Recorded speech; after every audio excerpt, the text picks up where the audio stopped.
Oh, my mic was muted too. Hello, hello. We're doing space exploration today because it is Sunday, I think. I'm like 90% sure. Since I had a missed stream yesterday, I was my whole schedule is off. My mic's a little far from me at the moment, so that's why it's a little bit quiet. We got pretty close to energy science last time. We set up holmium processing. That's all I remember. We set up holmium processing, and then I'm assuming we realized something was not working, and we didn't set up the rest of energy science. That's usually how it goes. Let's see what we wrote on the to-do list. Holmium for energy. Well, that's not helpful. So it doesn't seem like we noticed anything particularly wrong then, if that's the note that I had. Oh yeah, we set up oil. Or we improved our oil production. So this should be working decently. Yeah, this is all right. I wonder if I can add beacons in here. Although, wait, what are they limited on? I think last time I checked they were limited on heavy oil. Now they're limited on powders. Oh, they're backed up on sand. Okay. Yeah, that makes a lot more sense. Okay. So it looks like it's just an inserter issue. Because we are limited by the one inserter we have here. So we're just gonna move that. So that should help it balance. I mean, that doesn't fix the problem. It just makes it a little bit less bad. We can also kickstart it for now here. But yeah, we clearly have a bunch of sand as well, which is going down to there. So yeah, we're not processing enough glass, it looks like. Okay, so I guess we just need another industrial furnace. I don't know why I thought this glass would last as long. last so long. Okay, so this hopefully can output decently. I wonder if that can go straight there. Oh, it can. That's pretty cool. Can it go one more tile? No. Unfortunate. Okay. Also, do I have enough recording space? Yes, okay. I haven't cleared my VODs in a while, but I think that's because I cleared like a terabyte at once. So I have a lot more than I normally do in one batch. Kion is missing Roboport. It's missing a lot of stuff. I don't think it's missing any of those. I think that's just because of a weird connection. Sometimes when things connect and lose power. Yeah, they're not. Their range is... Oh, wait. No, that's just straight up not connected. Okay, so we clearly have some problems in that blueprint if the Roboports are not placed correctly always. Oh wait, I placed the wrong blueprint. I was supposed to have a blueprint that placed one here. Never mind. Yeah, that's partially a blueprint error, obviously. I should probably just include the Roboports in this one so it's less likely to happen. But that should fix itself by the time it matters. Okay. Back out of that view. Okay, so this should increase our glass production by a pretty significant amount. I feel like we're going to be sand limited with this. Let's make that a stack inserter. There we go.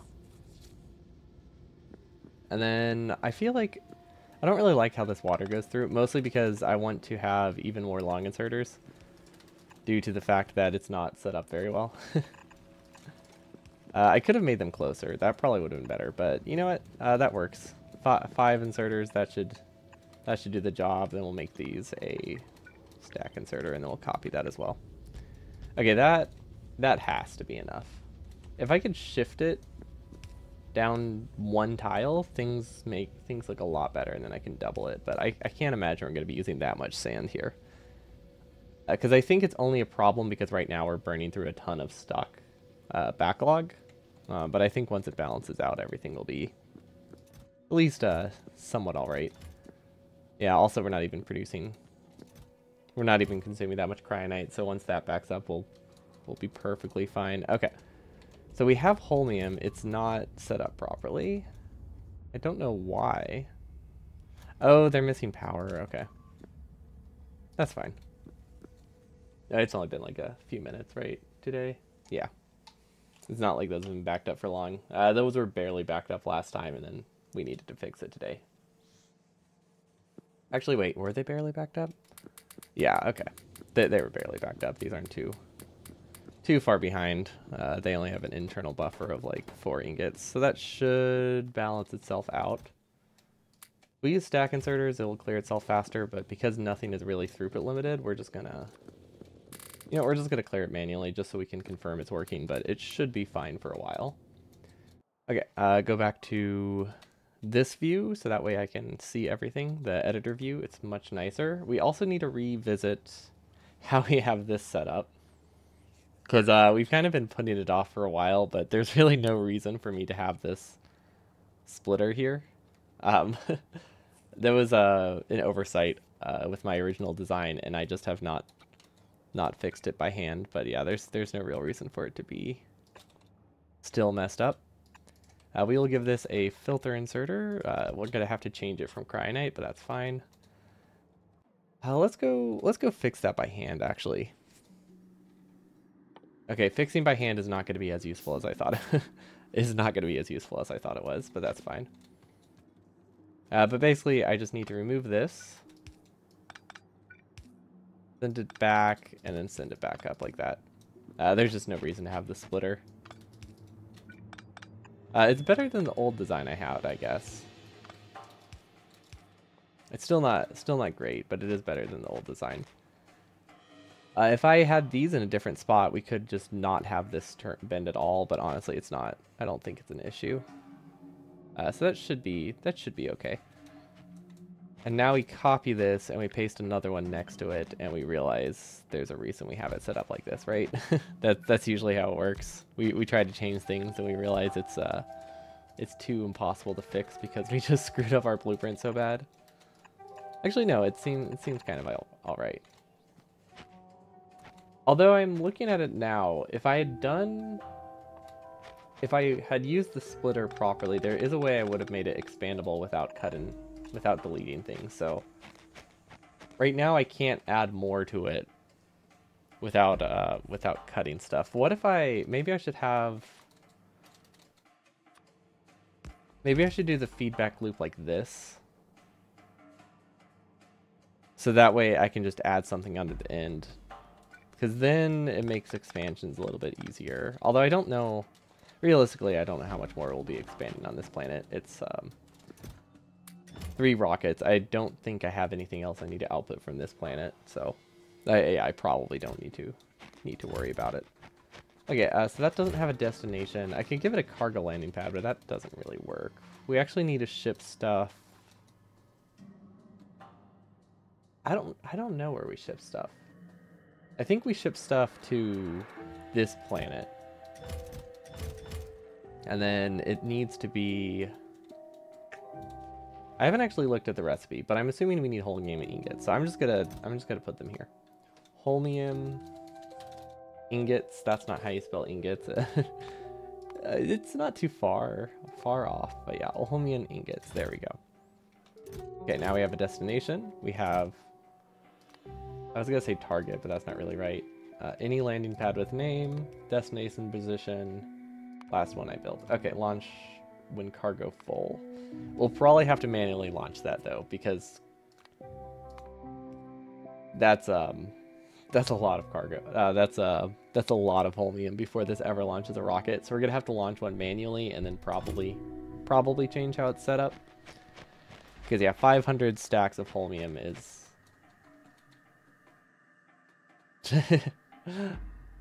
What is that? 40 times what we've produced already, which is a huge difference. I had no idea what's happening here.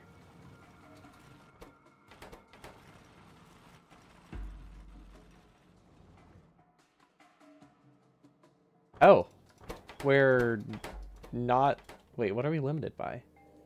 Are these not connected? Is this ratio completely off? I think this ratio is really bad. When we were setting it up, it seemed super backed up, but obviously that is not the case because it seems very problematic now. I might add a warehouse to buffer the dust. That could be useful, maybe. Does this work? This only has one output, right? Yeah, that only has one output. Yeah, these don't really output very often. I really thought we would be more limited by the furnaces. Or by the casting machines, because I thought it was like a 1-to-4 ratio. Admittedly, I just guessed. So that's probably a big part of it.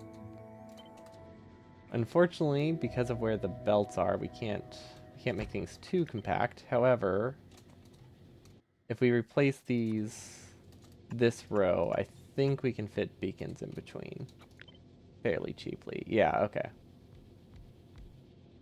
Yeah, okay, we can fit beacons.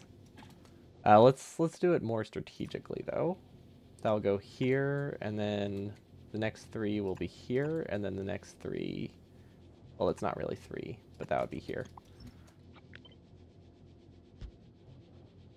Okay, that gives me 3 beacon spots. Awesome. Now we need to figure out how to get the fluids out of this, because we really just kind of cut right through it. I guess more undergrounds will help. Can't really go wrong with more undergrounds, right? Maybe. I cannot visualize what is happening here, so we're just gonna hope everything works out. You know what? That's I don't know if we can really undo that. Okay, I think we undid maybe a little bit too much, but that's a good start. Can these pass through? I don't think these can pass through.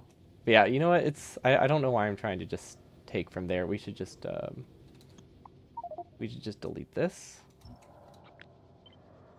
Copy these, and then we'll just re-underground the wire belt. That's the easiest option. There we go. Okay, they're gonna have to remove all of that, which is gonna take a little bit, but it shouldn't be too bad. We might be able to help if we clear it. That at least reduces the bot load a little bit. Plus, I mean, I always have use for wires, right? They're super useful. Okay, yeah, they're gonna go and they're gonna delete all of those belts and then bring them back, but that's okay. We're not in a huge rush or anything. I mean, it's taken us so long to get energy. I'm just happy to have something somewhat functional. These don't have an input. That's okay. Now we can do the input on this side for now. That should be all right. Does that not have power, or is it still building? I think it's still building. Yeah, it's definitely still building. Okay. We have a lot of things deleted there. Undo did not do us justice. Unfortunate. Not the end of the world, but definitely not great. Okay, hopefully we can just copy this. I think we have enough junk to build this. At least I'm hoping we do, because this is the last thing I want to have to build on this planet before we just nope out of here and go back to novice. Okay, honestly, this isn't too bad. We're not missing as many belts as I thought. It's still very weird why we're missing those, but it's manageable. But this should help a lot. Oh wait, we didn't connect the liquids.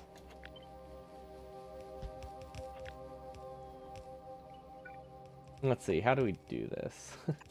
Okay, this is a weird way to do it, but I don't want to have to make more undergrounds, so this is what we're going with. And then the inputs or the outputs we can probably connect to the top, no problem. Yeah, okay. So yeah, it's not as tight of curves as it could be, but it works. And it required me to not have to tell boss to delete every single one of these belts again. Although I don't know what that guy's doing. I guess we'll just do his job for him, because he was not happy with me. Okay, it says we're missing powder now, which is not great. But I think that's just because the throughput of these is very low. Yeah, 70-second crafting time. Yeah, the throughput of these is incredibly low. I think I might need to double side these. I'm not sure. We'll add a splitter. We'll do that one by hand as well. Try to force a side load just in case. Although we're side loading it here, so that doesn't do anything. Never mind. And then we have too much sand here. So does this sand go anywhere? It doesn't really go into a chest. Okay, so we'll have to add a buffer down at the bottom, I think, or some kind of splitter. Honestly, I think the speed mods alone probably would have fixed this, because the speed mods, I think, increased it by Yeah, minus 50 to plus 30. So they almost tripled the production speed. So yeah, I think we would have been fine. I really wasn't expecting belt throughput to be a problem here, though. I don't know why. I feel like I should have been expecting that. So we will split this. We'll use a fast splitter. We'll sideload. We'll force it to go to the left. So that way if it's not getting used, it can be, I don't know, it can stay there. Or it can use the full belt, and if it is getting used, oh well. Okay, then we follow this down as far as we can go. And hope that we split it correctly. That's always a good start. Now this one actually makes one of our things a lot easier, because now there's only sand on this side. We did not force the side load, so we do have to be careful to make sure those stay there. But it is side loaded up here, so I think we'll be okay. Yeah, we just need to make sure we don't accidentally sideload gland sand along the way. And now this can just kind of go straight through. Oh, that's ugly. Yeah, that makes sense. I shouldn't be surprised. It's the spaghetti build that we made.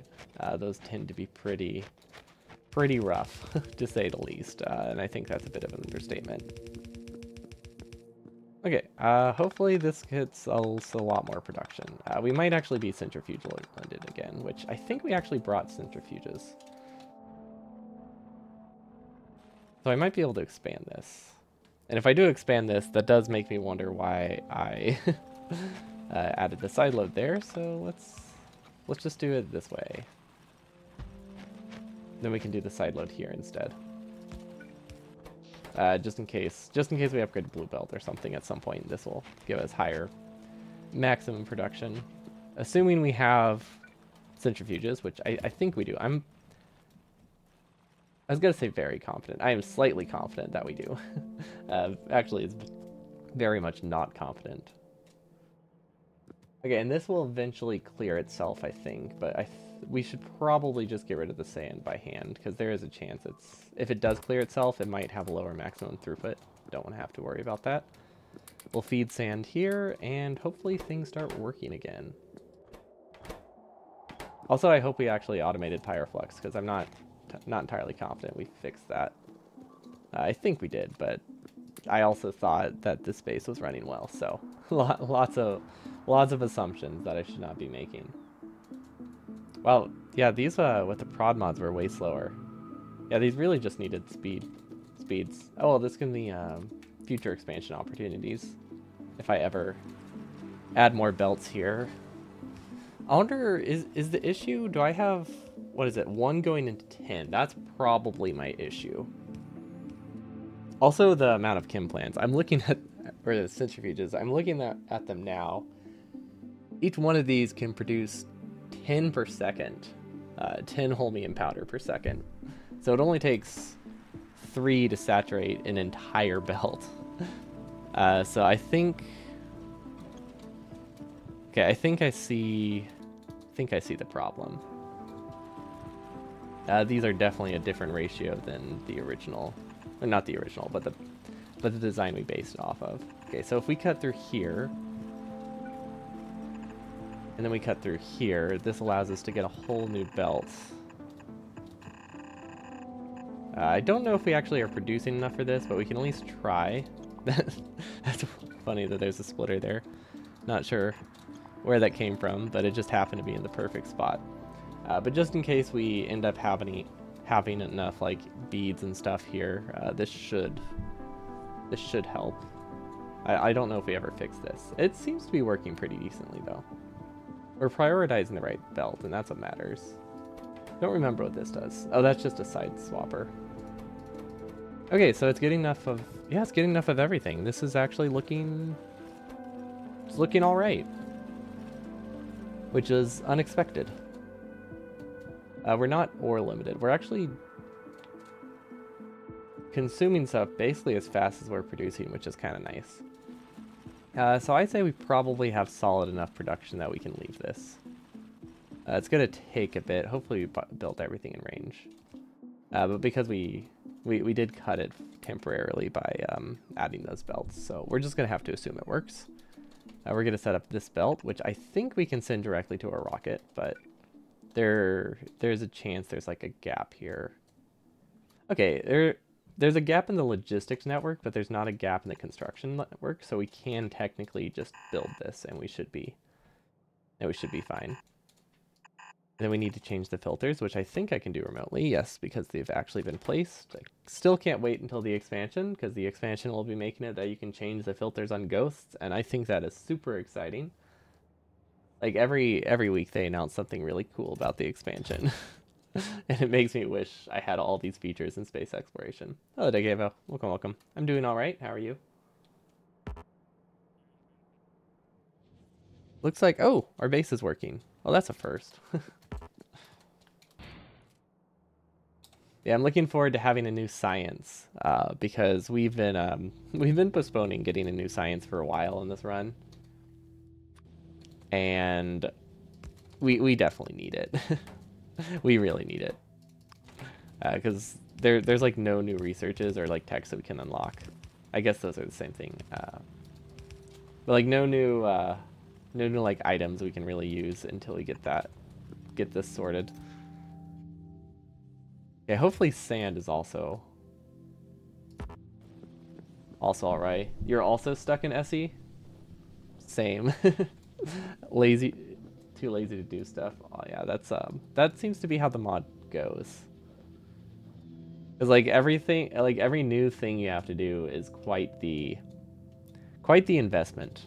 It's easy to just put it off until the end of time, until you desperately need it. And then nothing produces for a long time while you're delaying it. It's great. I guess I can beacon that. Might as well get one drill beaconed. You need more resources and you're stuck going to another planet? No, actually, that's not my current situation. The first half is true. I do need more resources, but the resources I need are just things I need to mine on the current planets. But I don't have to go to a new planet yet. So that's kind of nice, at least. I think we need more warehouses for glass. I might set that up. That's not a warehouse. What? Do I have any warehouses? Do I? I mean, I better. Okay, I guess this will work. We'll do a splitter. Wait, let's set it one tile apart.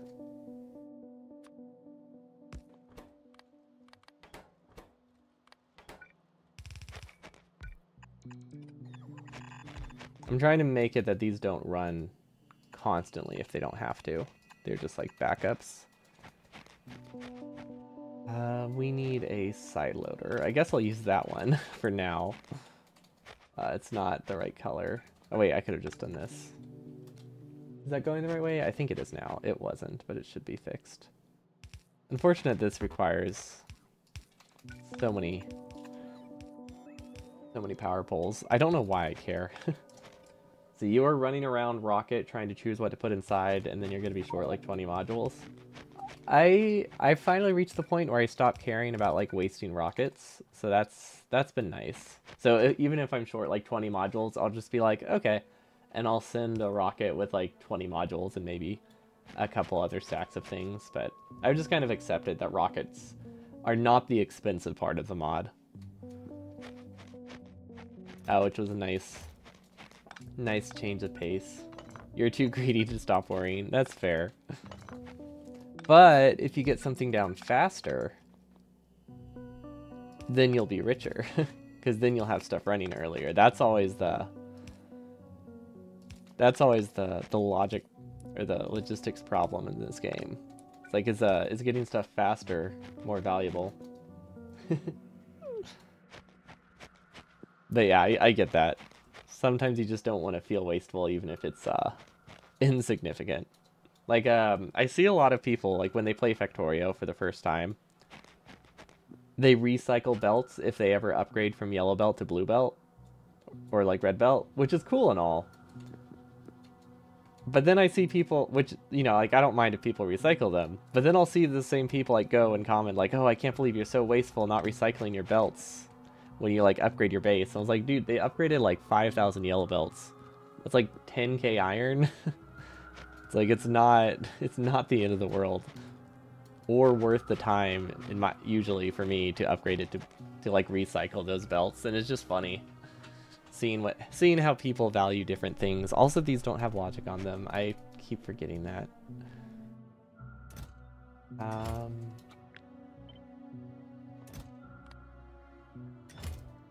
Huh.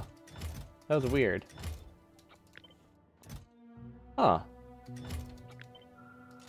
Huh. I copied it, but it didn't change the destination. Weird. I mean, that's what I want. I would rather it not change it. I'm just surprised. But yeah, it's always fun seeing what different people value in Factorio. Or just games in general. Same with, like, when you set up, like, farming stuff and survival games that are technically optimal, but only if you play for a long time. How do we connect these? Wait. What are these for? I guess technically fluid passes through all of this. It's just a very weird setup. Wait, output full.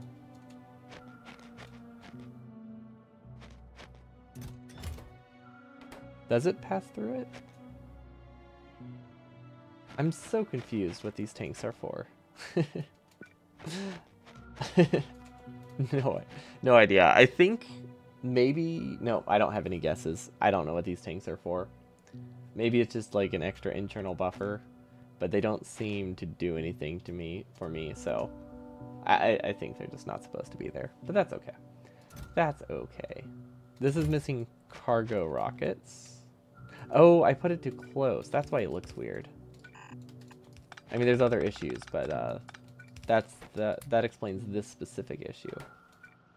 I was wondering why it looked off. Okay, so that's limited to 1. This is limited to 100. Okay, that should be fine. And then we have these weird storage tanks, which I think are just net negatives. Did I copy them wrong? I feel like I copied them wrong, and they're supposed to be somewhere else. Which other planet has this set up? This one. Yeah, this one doesn't have storage tanks at all. Oh, wait, this is the original one. This one doesn't even have tanks at all. This is actually just not built right. It's going great. About belts, right now you can see it on my screen. What are you talking about? Recycling belts? I definitely don't recycle belts.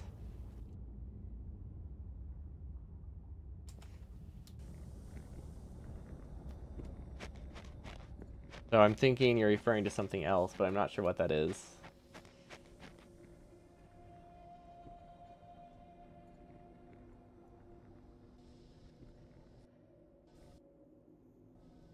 Yeah, now I'm just curious. Still using red belts? Well, yeah, there's nothing wrong with using red belts.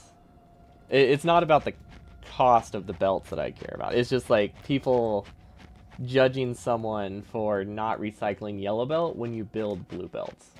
When the return is 2%. 2% of your iron back. Like, you almost lose that iron making the chest that you use for the recycling, or the belt you use for the recycling. I'm using yellow belt. I'm using red belt here because I produce red belt locally.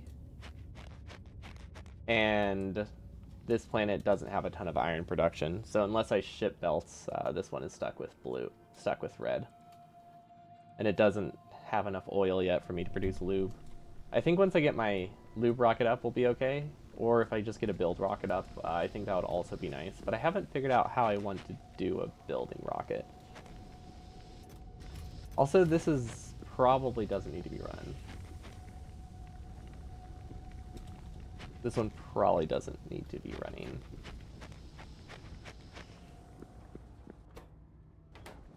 Or maybe it does. Yeah, we have local production right here.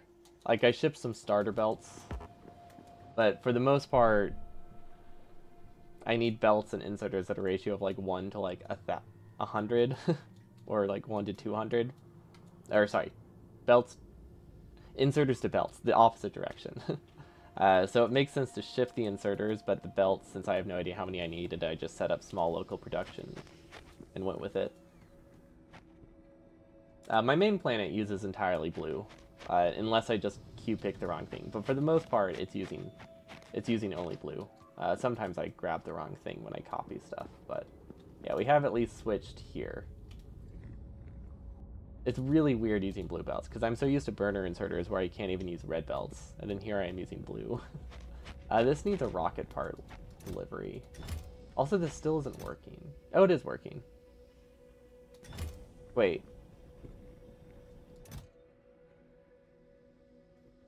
Oh, I'm reading the wrong number. That's not the cargo sections. I was like this.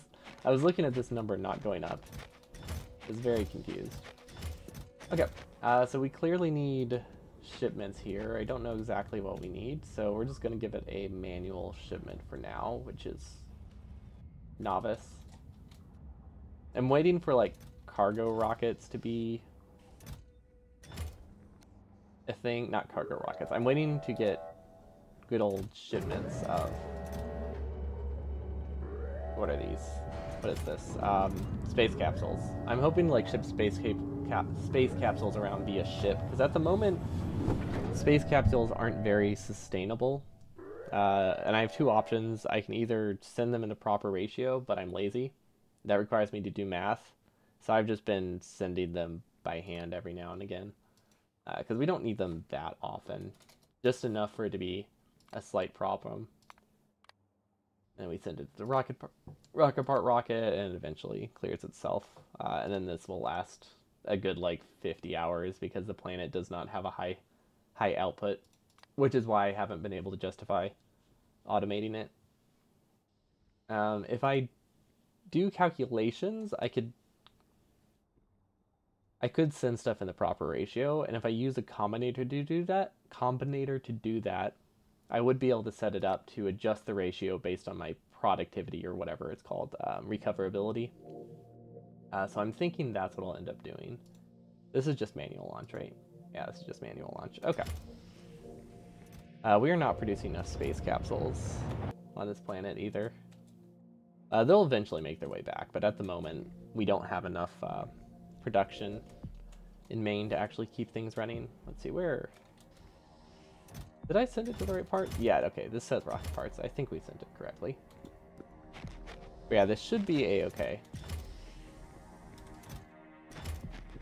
This is getting ingots. It is limited by powder. Oh, one of these isn't running at all. What? Okay, yeah, now... Of course, now that we set it up to produce more, it's, we're starting to run out of our backlog of resources, and it's it's having other problems. I have productivity modules. That could help. It won't help a ton, but it will give me like 10% more for effectively free, so I might as well do that. Normally I don't care that much, but considering we have some oversights with how this is set up, and I don't want to... Well, I guess there's not really... It's not really oversights. We just haven't connected more resources yet, and I don't think we're desperate for them. So I just want to get a small improvement while I can without worrying too much about it, and modules are a perfect thing for that. And look at that, we can even save entities, although entity savings doesn't really matter that much. At least not in like a casual run. Because build speed is usually not as important as just being easy to build. Not compared to like the 100% run designs we've been working on, where entity cost is like, or entity count is pretty much the only thing that matters. Okay, that should run, let's see. We're giving it 4? And that's going to offset the speed, so that's going to give me like 20% more production. That's alright. Considering it's mostly free, that's okay. Now we are missing pump jacks somehow. That's weird. You use one-to-one rockets for rocket parts? We don't really have a great rocket parts system set up, so I wouldn't say it's one-to-one.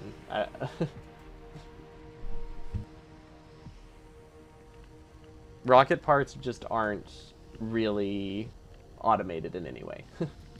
So they're just kind of, we don't use anything for them. It's a better way to phrase it, better way to say it. We're supposed to be producing... I don't think they have green chips. Oh my gosh, these don't use iron. I tried to build it with a vanilla recipe. Okay. That explains a lot. I was wondering why those are still missing stuff. Well, at least it's... Wait, is it easy to get stone? I don't know if it's easy to get stone. We're producing stone as a byproduct, but it's really far away. I guess it's not hard to get. It's just not as close as I would like. But right... You can't turn sand back into stone, right? No. No, that would be fun if I could just compress them. Yeah, we're producing stone as a byproduct here. So if I use a furnace, we can produce stone tablets. And that would work. This is really far, but it's sustainable. Because I do see myself expanding Holmium. I don't see myself ever reaching out for more stone. Wait. What was that?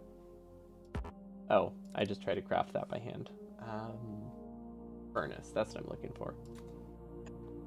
Yeah, we don't... Our rocket system is like... It's partially automated. The only thing we haven't really fully automated for it is delivering rocket parts, space capsules. Fuel is automated. We did the fuel part. That part's easy because that's never recovered. But we've had some trouble balancing the actual like rocket parts because the amount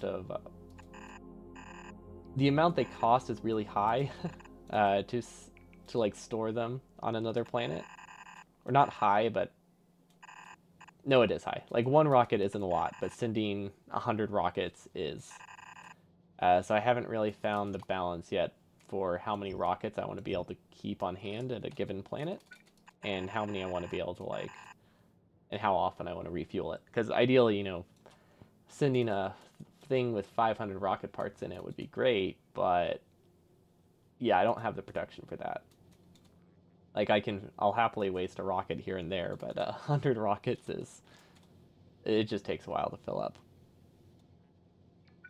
I sure hope I set this up properly, because we're committed to this. We're committed to this plan, despite it not being a great one. Let's see, where does it need to go? It's still a lot farther away. I mean, that's fine. It'll get down there eventually. I'm really glad this planet has nuclear power, because I think we would be doomed if it didn't. Also, I do need iron to be on this belt. That's annoying. Okay, so I'll just go through then. And then, oh wait, it only needs to go here. Okay, never mind, that's fine then. Okay, so hopefully that connects.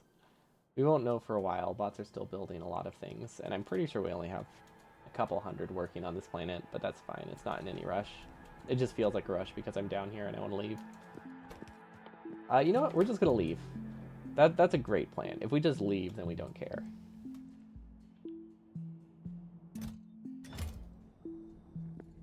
But that seems to be alright. I thought we sent a rocket. Oh, they're backed up here. Okay, there they are. They just have a very weird pattern, because these are the ones that all delivered at once, and these are the ones that have been recycled. I could have sworn we sent more capsules, but I guess we didn't, because we didn't have that many. Okay, and this has automated vulcanite, which is all right. Hopefully it gets another shipment soon. Yep, okay, that's alright. What do we leave to get off this planet? That's the real question. We might be able to use this rocket. Wait, wait, I didn't know you can land in here. That's fun. Those buffer storage tanks are super weird. I'm gonna be honest, I don't know what they're for. So I'm also confused. I'm also a bit confused. You can, I think the reason they're there is because one time I needed to empty the silo and then put the fuel back, and then I forgot to disconnect the pipes when I did that. And then it stayed in the blueprint, so now it's pasted 3 times, but it's not useful. I wouldn't recommend passing fuel through the silo, because what I noticed is that if you have plenty of fuel production, it's actually not a big deal. But if you're low on fuel production and you pass fuel through the silo, you run into the issue where none of the rockets launch, because all of them are filling at the same rate, and none of them fill initially. It's not like that important, but it was important once when I had exactly the amount of fuel I needed to leave the planet before I destroyed the entire planet, and I just had to wait for 3 times as long because I had to wait for 3 rockets to fuel. It was fun, but I would not recommend it.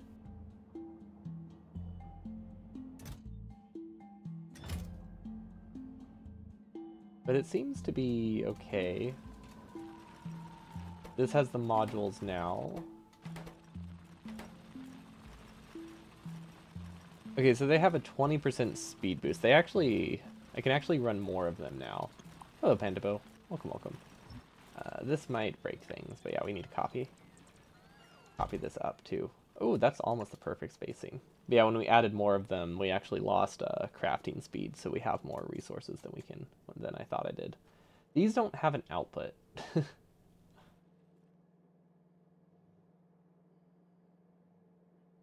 Okay, we can make it work. We can make it work. I see the vision. It's a little bit manual, but I see the vision. Cowabunga? I like the pun. I don't understand the context of it, but I approve of it. I'll always approve of puns. Okay, this is gonna be weird, but I think we can make it work. Okay, side here doesn't technically matter. So we're gonna side load. Wait, can an underground not go through there? No, it can't reach. Okay, well that's fine. That's fine. All the cows? Yeah, but where are the cows? Am I the cow? Wait, that seems mean. Well, I guess it's about myself, so it's not as mean. Is it April Cows Day? Is that a thing? April Cows Day. That doesn't sound like it's a thing. I don't know, but it brought up cow of the day. Apparently there's a Twitter that just posts a cow every day. What does Teenage Mutant Ninja Turtles have to do with that? I mean, I know they say cowabunga. That's not the thing I'm questioning. I'm questioning the cowabunga. And the emphasis on the word cow. Is there like a specific quote where they show a cow while they do it? Yeah, you'd be surprised by the amount of times I just greet people with cowabunga in real life. It's definitely a non-zero amount. So no need to judge me there. We're good in that department at least. Okay, that should work better. Assuming I connected it properly, which is always... It's always a gamble. Perfect. Okay. Now we need to see if this can go anywhere, because I don't think we actually have a cryonite rocket. And this is the issue. I don't know where cryonite needs to go. Because we're on this planet. We could set up a cryonite delivery here. Oh, but that already is full. I don't think we're sending cryonite to our main planet. And if we are, I think we're doing it in a convoluted way. You know what? That's fine. That's fine.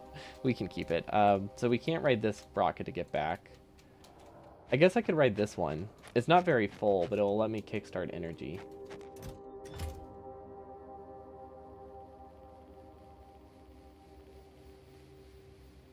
Oh, we could also ride the glass rocket, but I don't think that needs to go anywhere. But yeah, this is looking a lot nicer. It's just a pun on their battle screen. You have no idea what cowabunga was. Oh, okay, gotcha. The way you had it like split out into different words, I thought there was like a specific reference there that I wasn't getting. No, it's like did they make that? Because it's also like a surfer. People use it as a surfer phrase, but I don't know if it originated there or if it originated in Teenage Mutant Ninja Turtles. It might be equally associated with both. But the best part, you got to do the hand sign with it, and you just look at someone, you're like, "Cowabunga, dude," and it's great, and it's just like a sign of I guess like kind of like a greeting, kind of respect, like, yo, nice job. You know, it's like you use it in that context.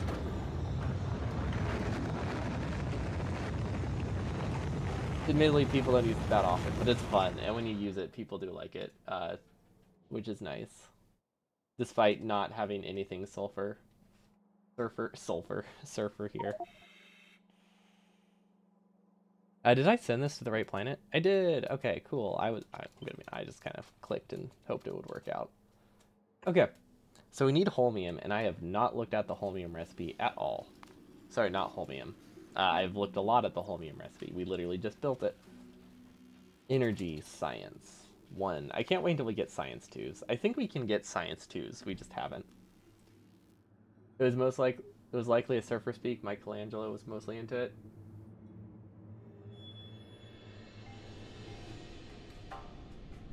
They were much more chill about the thingy. Yeah, I guess I don't know them well enough to know which ones say it. I just think of all of them. And pizza. Was Michelangelo a surfer?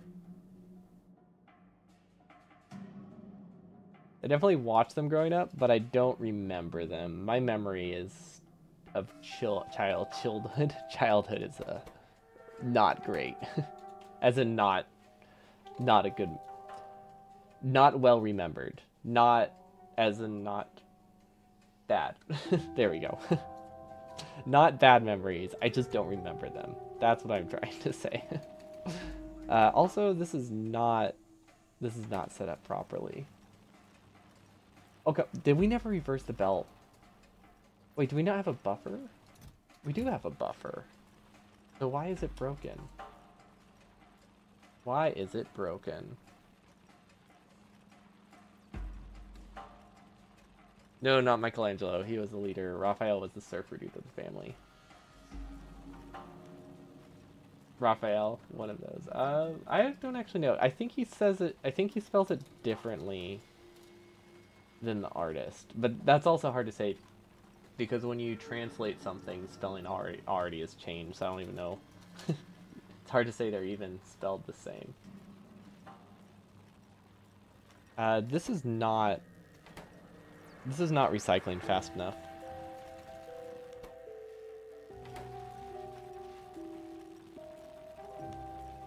Okay, I think we can fix this. Wait, we're on this planet. No, orbit. Yeah, in my mind, Raphael spelled with an F somewhere. But I think it also just depends on who writes it. Yeah, exactly. American and English versions are different, so it's like spelling when it comes to like translating letters like that just always change. And since you're adapting a language, it's not like that's the correct spelling anyway, so it's not that important to spell it correctly. Or correctly with quotes.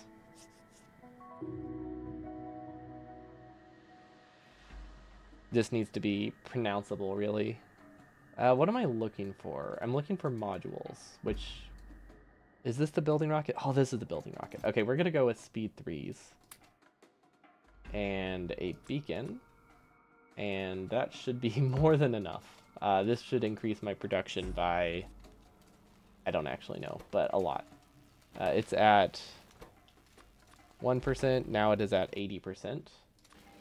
Plus another... Yeah, okay, so this is 3.5 times more there. We might even be inserter limited, which would be cool. I'm actually switch it to a stack inserter. Thanks for the luck. It seems... it seems like that message just was delayed. I'm so used to seeing those together. It feels weird seeing it not immediately after the first one. Why did I delete that? Okay, let's just do a stack inserter because that's what I have. We're gonna do blank data card. Yeah, these are... You know what, we're just gonna use a stack inserter and spots would have placed it by now. Fun thing, Zootopia is called Zoomania? Interesting. Does mania mean something? Because, like, those sound very different. Because, like, Zootopia is referencing, I think, the fact that it's, like, a city, right? Or is it referencing Utopia? Or it's referencing, like, Utopia. Is mania related to that? Or is it just a different name? Because that one I can't explain the differences there. This is working way better. It's not recycled properly. Of course it's not. Why would it be recycled properly? Everything is always broken. Okay. It's a start, though. It's definitely a start. I'm realizing now, I think this recycle speed matters. We're actually going to put this here. No clue what they were thinking. They're referencing the same thing. Okay. So where's it called Zoomania? Where you are? Or just like everywhere else? Are we the weird ones? I wouldn't be surprised. Wait, it's probably an American movie, I guess. that doesn't. UK/Europe. Okay. One thing. So my favorite. Wait, hold on. We still don't have stone bricks. Before I finish that thought, I need to check on this. Yep, that makes sense.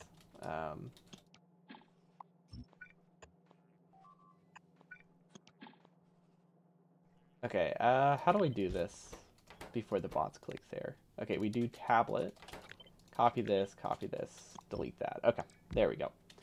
Anyway, one of my favorite name changes is the Great British Baking Show, which, if you're not from America, it probably sounds weird, because we call it Great British, because its like official name is the Bake Off, but they changed the name here, I think, because of, I want to say it's a Martha Stewart thing, but either Bake Off was already trademarked, or they didn't want to have a conflict with the name, so they just changed it to the Great British Baking Show.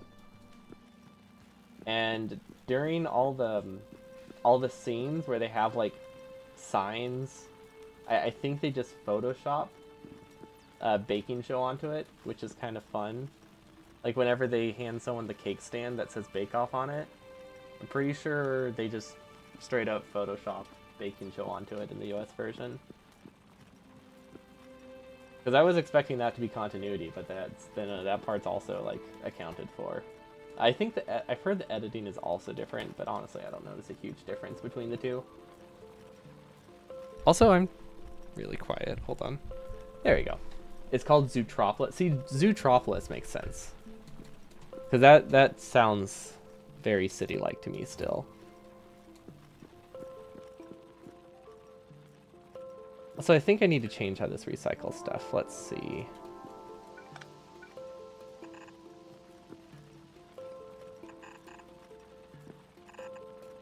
Okay, that should work. The whole point of that... The whole point of this is for making it that this can still run if Astro Science is backed up. That's what that change was all about. This is way slower producing than I thought, even at 3 times speed. I really hope that we were just incredibly backed up, but... Oh wait, I think the issue might have just been...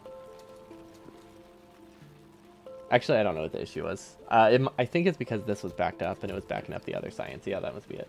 And due to legal reasons for copyright. The Zoomania one. Copyright is really weird like that. When I think Mania, I always think like an event, like some kind of super exciting event, like a carnival or something like that. In that context, which I guess kind of the movie is a bit wild. That, you know, if we stretch the meaning of it, it makes sense. Animaniacs, yeah, that's true. Also Animaniacs. If we just think of Maniacs in general. Where are new ones being produced? Okay, new ones are being produced here. This is recycled. Okay, so this needs to recycle over here. Oh gosh. I believe in myself and my power of spaghetti. We can do this. There we go. I think. I sure hope this works. I think they're on the correct side, which is actually really nice. Wait. Are they? Are you the weird one to think about mania as a psychological problem? No, that's also fair. That's also reasonable.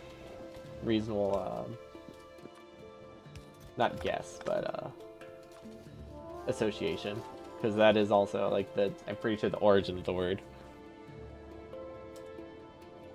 See, when I think mania, this is gonna sound weird, I think of Skyrim. Not Skyrim. Wait, is this Skyrim? No, Oblivion. Isn't there, like, in the Shivering Isles... There's like some whole thing where you can choose like mania or what's the other one? Dementia? Madness, something like that. I don't remember what those are though. It's been a while since I played the game. Okay, we clearly have issues here and I don't know what they are.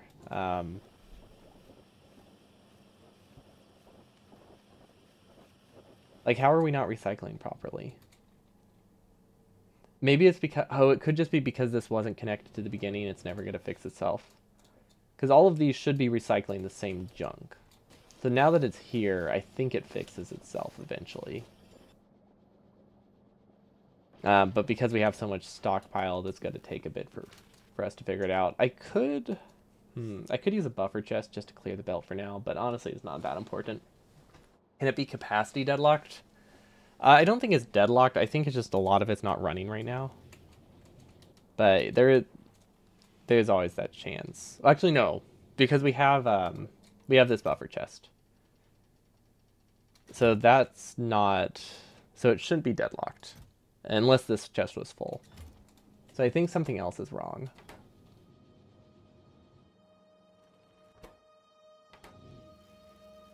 Let's see, what is this missing? Oh, it could just be that we're not... It could just be we're not producing science because of various issues. Because it looks like Astro Science isn't producing very well. Or it's producing, just not... Yeah, it's just not producing very fast. Okay, yeah, I don't think it's a... I think it's just a size issue. Our Astro Science is incredibly underdeveloped.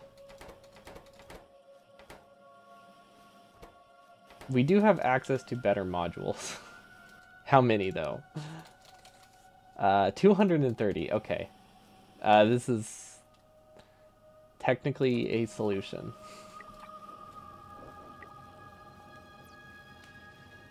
Actually, let's do it like this, because these don't all have modules in it. It drops them on the ground, but that's only going to slow production for a little bit.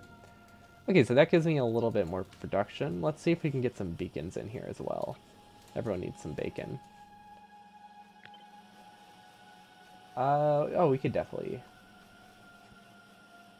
Oh yeah, we can fit that. We can fit that. Also, why do we keep fixing stuff remotely? We are literally on this planet. I'm so used to doing stuff remotely, which is fine. Like, doing stuff remotely works. It just, you don't see immediate feedback. And there's no real reason to do it when you don't have to. Okay, that gets a lot of them. That's okay. That's a good start. There we go. Let's save that power pole because we can. Okay, that gives one of each. If we could get one of each over here, that would also be great. Though this one's a little bit harder to get get a beacon on. It's not impossible, but it's not. Actually, it might be it might be impossible.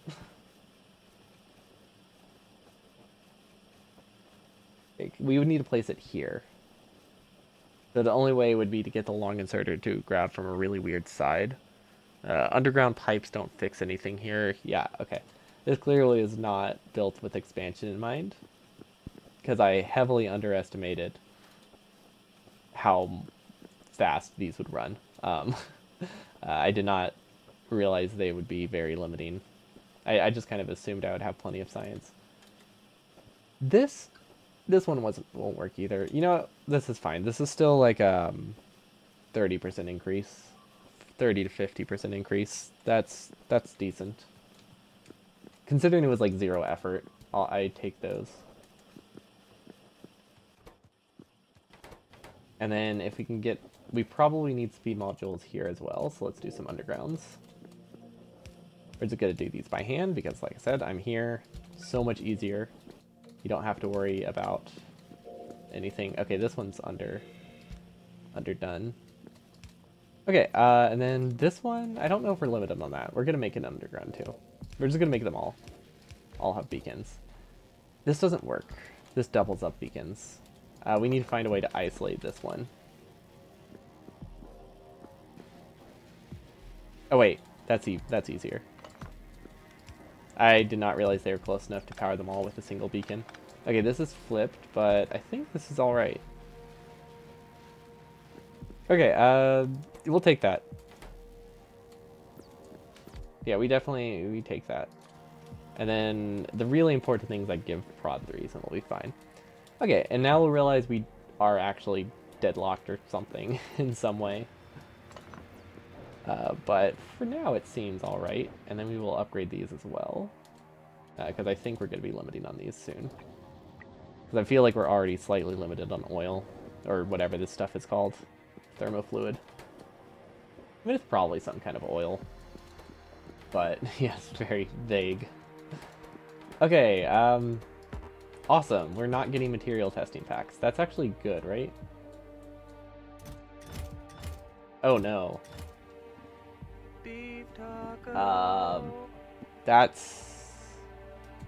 That's bad. If we're missing concrete, I feel like that means we're missing some fundamentals. Oh wait, that's not a concrete. Never mind. We're good. This doesn't need concrete. Yo, what's up, Grizzly Cloud? Thanks so much for the prime. Welcome, welcome. Okay, we're good. This was just, I copied and pasted, and it still says concrete. What we are missing, though, is material testing pack, which... Yeah, that makes sense. Plastic. We were having plastic issues the other day. It makes sense that they are still around. We're just gonna launch this because it's half full, get things started again.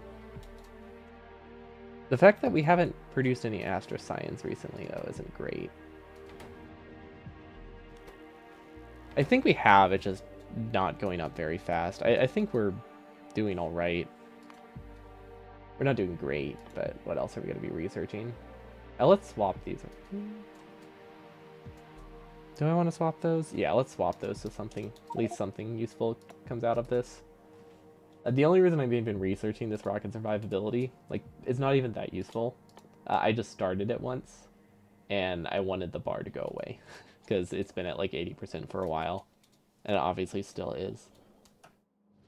Yeah, we have some issues with material testing, so we'll need to figure out how to get more plastic. Wasn't expecting to be limiting on those fundamentals today. Okay, it makes a lot more sense now. Yeah. Okay, I can see why we're not producing plastic. we are not getting oil. Now that brings up the question of why aren't we getting oil? Because these are all full. Oh, they are all full. Okay, so what is this? I'm so confused. Why do you exist? That seems mean, but like, why do I still have artillery cannon? These should be retired. How do I get rid of these? How do I get rid of these? I guess a deconstruction planner, right? That could work. Locomotive, cargo wagon, and we just delete it. That's not a cargo wagon. Artillery wagon. But yeah, we don't need artillery trains anymore.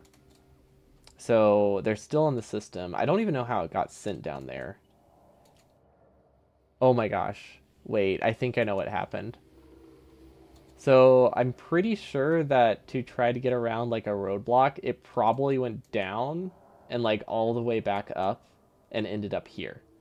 Because this is a one-directional train. So it's not really supposed to be able to interact with the other ones. But there is technically one crossing specifically for oil. But I guess they can use it as a shortcut if I have it attached wrong. So we'll just... it's going to become a problem again, clearly. But we can ignore it for a while. We need to track down the other artillery trains. And just get rid of them somehow. That's red. That seems to be bad. You want to see crashes. That's the thing, though. It wasn't even exciting. They didn't crash. It's just kind of not moving, which is the boring kind. But that should fix things. Also, I think somebody paid for a color change at one point, because this is a slightly different color. So that makes me think someone requested to change half of a train. But yeah, that explains the plastic bottleneck. Which also explains why we have not been producing space capsules, because literally no rocket component could be producing. Except maybe rocket... No, not even rocket fuel. For RCUs, we've probably produced a few RCUs. I don't know what's happening over here. We'll have to figure this out. We need a larger mall. We also just need to stop making our base so compact when it doesn't need to be. Like, we have all the space to work with. And we just try to make things compact. And then we realize that's a terrible idea. And then we spread them out in the worst way possible. And then we're stuck with stuff like this. But things seem to be working somewhat now. So we'll give them a chance to catch up. So you had something funny happen to you like 2 days ago with trains. On your outpost, meteor passed through the fence, fell on train, and left wagon on rails. That's a... I wonder if that happened to me. Because we had a wagon be, like, partially destroyed before, and I couldn't think of any other reason. So, I like that justification for it. Maybe we can, like, retcon it, and pretend that's what happened to mine. My justification...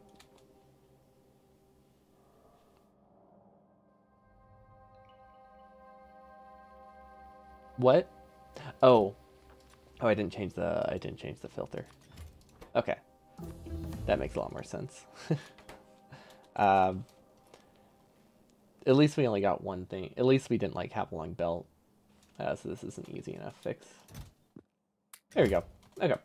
Anyway, my explanation was that biters just must have like had some spit on the track and the train broke as it went past it. But I didn't really like that explanation because it just doesn't seem like biters can defeat a train fast enough just like by passing by. So it didn't feel right. But meteors are pretty instantaneous, so that can make a lot of sense. How's our scrap recycling? Honestly, pretty decent. We're still limited by our ability to unpack. Okay, that would explain it.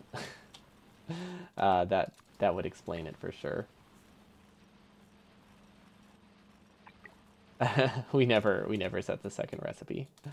Okay, so that should help for our iridium, although we weren't limited by it, fortunately, because we were missing material science packs. We're getting more prod science, excellent, or whatever this is called. Okay, we need holmium plates, significant data. Okay, so we're pretty close to being able to get the three science significant data, which will be pretty cool. Cold thermofluid, is that this stuff? No, that's super cold thermofluid. Cold thermofluid is the purple. This stuff. Also, completely unrelated, I made custard tarts yesterday, and they were delicious. And I want to go eat all of them, but I probably shouldn't. But, I mean, I did make them, so, like, they have to be eaten eventually. Yeah, it was fun. I've been liking baking a lot recently. Mostly just baked bread, but decided to branch out and make some custard tarts, because I've been craving them for a while, and they don't really sell them around here. Just vanilla custard, but still very yummy. I think I might try, like, I feel like orange would be really good. That could be delicious. Yeah, they don't really sell them. They're not very popular around here. But I've always loved custard. It just, you can only usually get, like, frozen custard. You can't just get, like, the nice, like, set jelly-like kind. Can't think of any way to describe it. The custard-like kind. The stuff that isn't ice. Lots of ways to describe it. And I chose none of them. Energy catalog is made of circuits, copper plates. Okay, those are easy to get. Ion stream. Do we have that? That's what we power rockets with, right? Yeah, we have that. Multispectral mirror. Technically, we have those automated. Ooh, okay, we do not have uranium on this planet. Uranium-235? That's the pricey one, right? I mean, it's not expensive, but I'm very surprised. Lemon custard is your favorite? That was the second option. I was either like orange or just lemon, because I feel like lemon's pretty common. It could be pretty good. Or lime. Ooh, lime would be good. Honestly, there's lots of good options. Maybe I should do... Changing flavors probably isn't that hard. I could also just do a lot of flavors. Mix and matching them.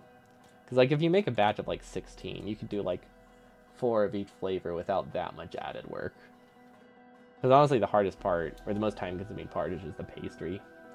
235 is the glowy one, 238 is the dull one. Gotcha. These also are not filtered properly.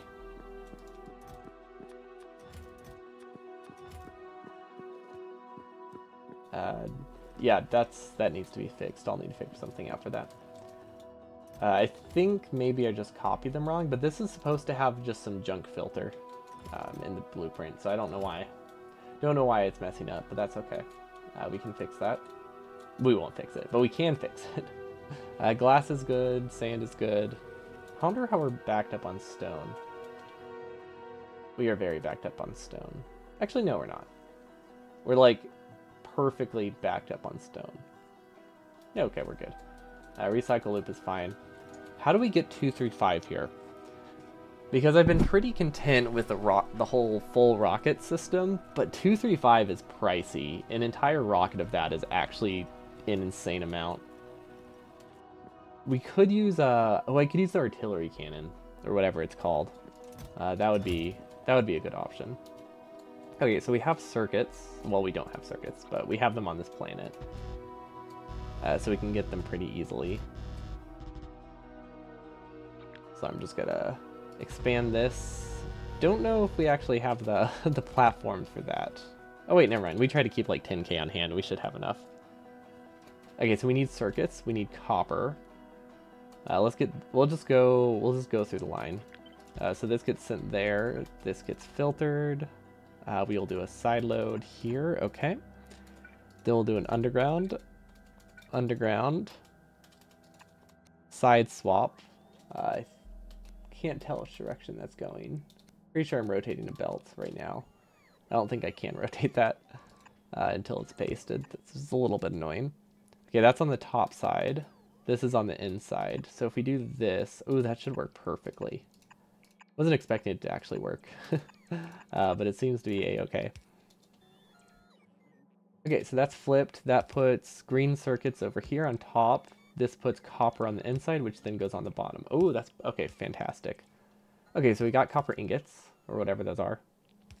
We'll turn those into plates. Radiation data, that's the one that we'll need to ship. We'll probably just ship it directly next to it. That should be easy enough. Circuits, copper. Okay, holmium's probably going to come around the top. It would be nice to piggyback off this belt, but I feel like it's a bit late for that. No, it's not too late. No, it's not. Okay, it's not too late. We can make it work. Underground, underground, underground, underground. Splitter. Now we need a filter. That's the issue. We need a filter there. Yeah, if I could turn these onto the same belt, that would be fantastic. Wait, once again, I am here, in person, wondering how I'm going to do this remotely. When I could just walk. There we go. Look at that. It's so simple. We just have to walk. Okay. I'm not sure what side of the belt things are going to be on, so we're just going to clear it. Actually, wait. I do know what side of the belt. It's going to be on the right side. Let's see. Do we have any chests we could use? Not really. I could use a requester chest. I'm just trying to clear my inventory right now of all the holmium that I'm picking up. And also hoping that I built it correctly as I did that. Yeah, that looks like the correct side. Nothing has replaced it, which means it's still being side-loaded correctly. We will have to do another belt with the cryonite rods that we've been picking up, but look at that. We have another belt for that. Perfect for another box for that. Awesome. I wish I could change the size of a pickup radius, but that's okay. It's not the end of the world. Okay, now we can send this across and realize that these are kind of in a bad spot. Now we do more undergrounds, and now we can go straight through. Okay, so there's holmium. Holmium, copper plates, circuits, blank data cards. Okay, data cards are easy. Radiation data. Okay, that's good. That's 2 of 4. Okay, we're half done. Ion stream. Only ion stream. Assuming we have enough ion stream, that's very close. Actually, that shouldn't be hard. And multispectral mirror. Okay, that stuff I think is fully automated. And it's not, ooh, it's not that far off. Ooh, okay, hold up. This is actually pretty straightforward. We're just gonna have to hope that that this can produce fast enough. If I had to guess, just based on how slow this recipe is, or how slow this recipe is, we don't need a ton of them. That is a complete guess, based on nothing. But I feel like they wouldn't make it significantly more expensive. It's the polarization data, right? Yeah, this takes 60 seconds. And it uses 2. So it's a ratio of 1 to 4. Or, no, not quite that. 1 to 3. So yeah, it should be fine. Okay, so we just need to get something down here. And then I want this to be expandable. We're going to build on the other side of it. I like how I say expandable, but nothing I have really is expandable. It's it's not infinitely. Nothing we make is infinitely expandable, at least. It's expandable, usually in the sense that I can double the size later and then give it speed modules or something and triple its size. But it's never like I leave enough space to infinitely make it wider. And not even infinitely, even just slightly wider. We reach the bottlenecks pretty quickly. But there we go. We got holmium. And we got copper cables. Or copper. Just copper. This is literally just plain copper. In its most condensed form.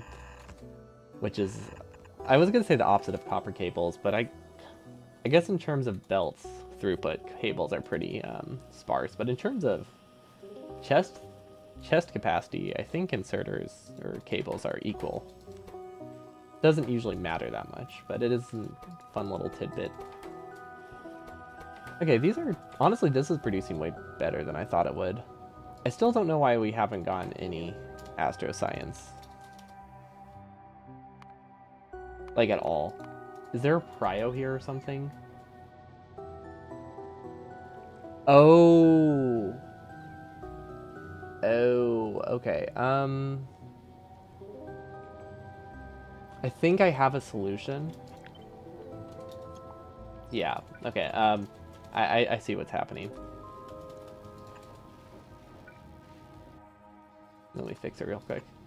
Basically, we have to back up this entire belt before any of this makes its way over to here. Because ideally I wanted it to be a 50-50 split. 50-50 split between the two. But yeah, it's not going to work because all of this is going into significant data because this belt is so long. And we originally had it set up, it just balances itself out by backing up. So this should fix it. This splits it so half goes into science, and once it backs up, more than half will probably go into the other stuff. But yeah, that seems all right. It's somewhat fixed. I'll take that. I mean, it's still not going to be fast, but it's, it's gone up. It's no longer at 81% like it has been for the past, 2 hours. Not counting just today. And, the entirety of last stream. Okay. Now we need multispectral mirrors.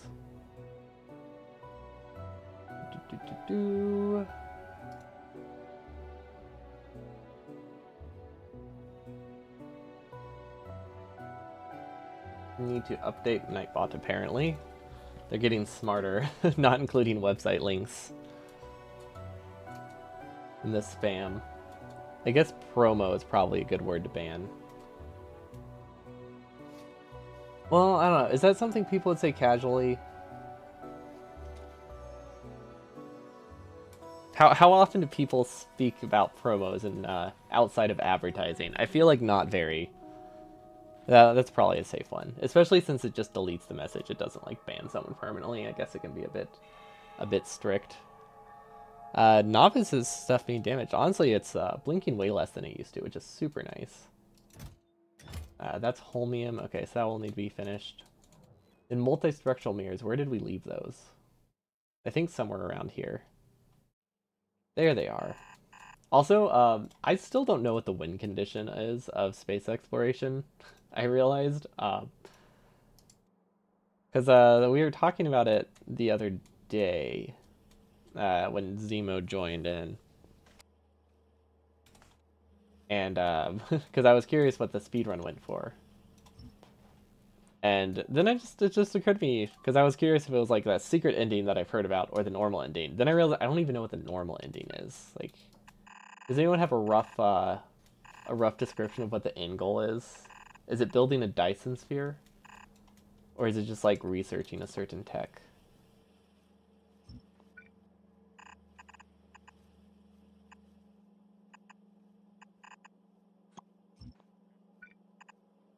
Because I have no idea how I'd find it. Is it an Informatron? Search Victory? Is it just a tech called Victory? Okay, so when they said Spaceship Victory, there's a tech called Spaceship Victory. Let's see. Have a Nexus running in distortion drive mode on 2500 integrity spaceship moving at 250 speed in interstellar space for 600 seconds. That is so specific. Do you play any type of Minecraft mod packs that are like Factorio? I used to. I don't really play them that regularly. I guess technically I have played one on stream. Once I finish my big project in Factorio, I probably will go back to playing Minecraft a little bit. Because I do like playing non-Factorio games on different days of the week. Thursday used to be my non-Factorio day. Just to take a break. But then I decided to take on a project that's 200 or 300 hours of work. And I was like, yeah, I need to do that. I need that Thursday to work on that. But yeah, I used to play Tekken a lot, and then I started playing something mod pack called Sevtech, which was really fun. Which eventually becomes very automation-like. I didn't get that far into it, but I did got very basic automation. Making a Victory spaceship is pretty hard. Yeah, especially without blueprints or an idea of where to go. Apparently they do it in 20 hours in the speedrun that they've been working on, but which ratio-wise that does make sense. It's also, I imagine starting resources are probably higher.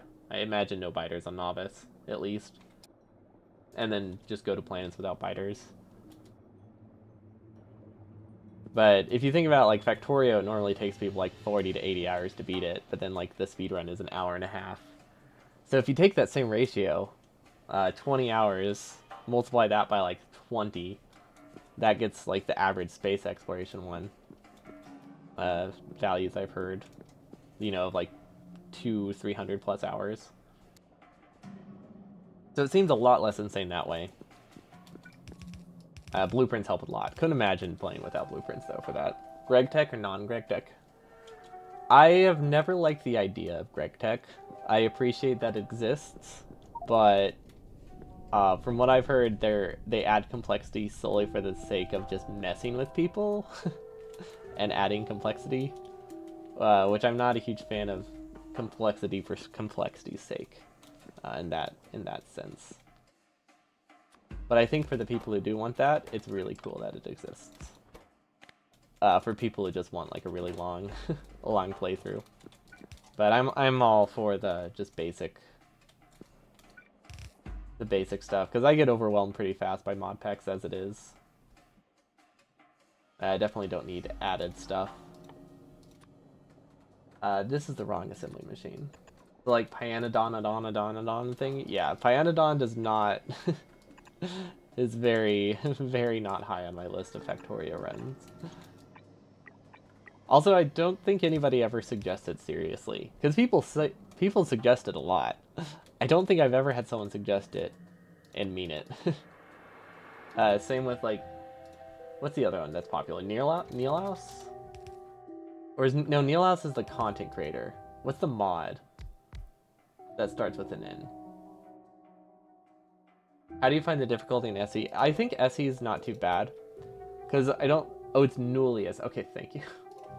They're super close. Especially since they're both associated with Factorio. Yeah. Okay, thank you. Yeah, I don't find space exploration to be too difficult. I just find it to be slow. But I don't think anything is, like, overly complex, which is nice. It's because most of the issues that I've run into don't have to do with the space exploration recipes. They have to do with the fact that I've never made a large base in any Factorio run. So I just have to learn basic, large, basic scalability stuff. Because it's just not something I've ever had to work for. So yeah, my problems have almost entirely just been large vanilla issues.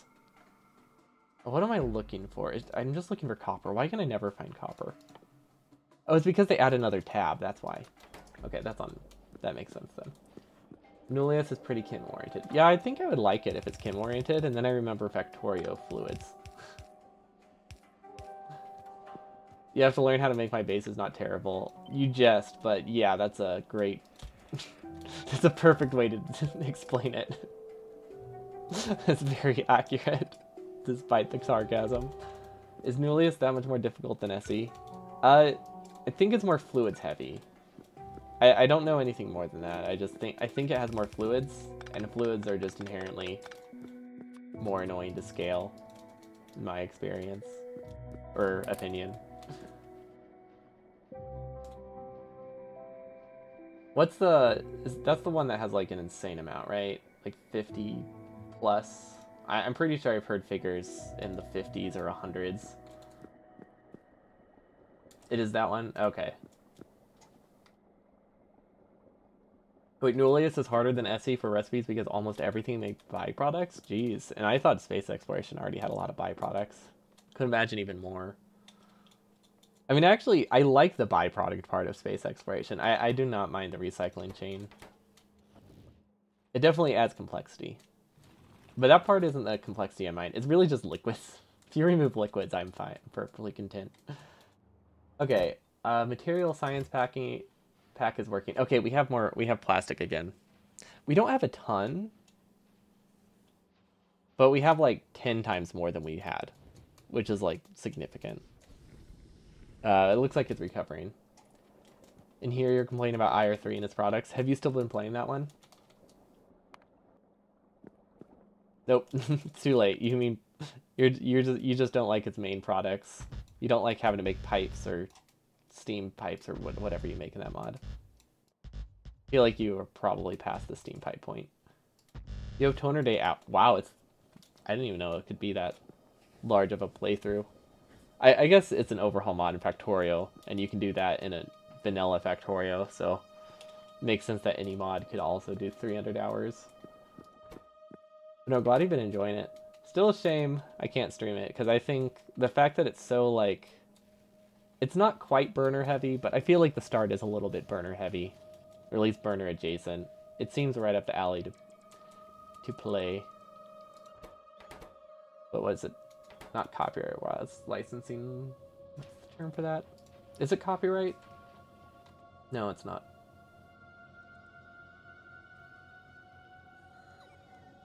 Is it? I think there's another word.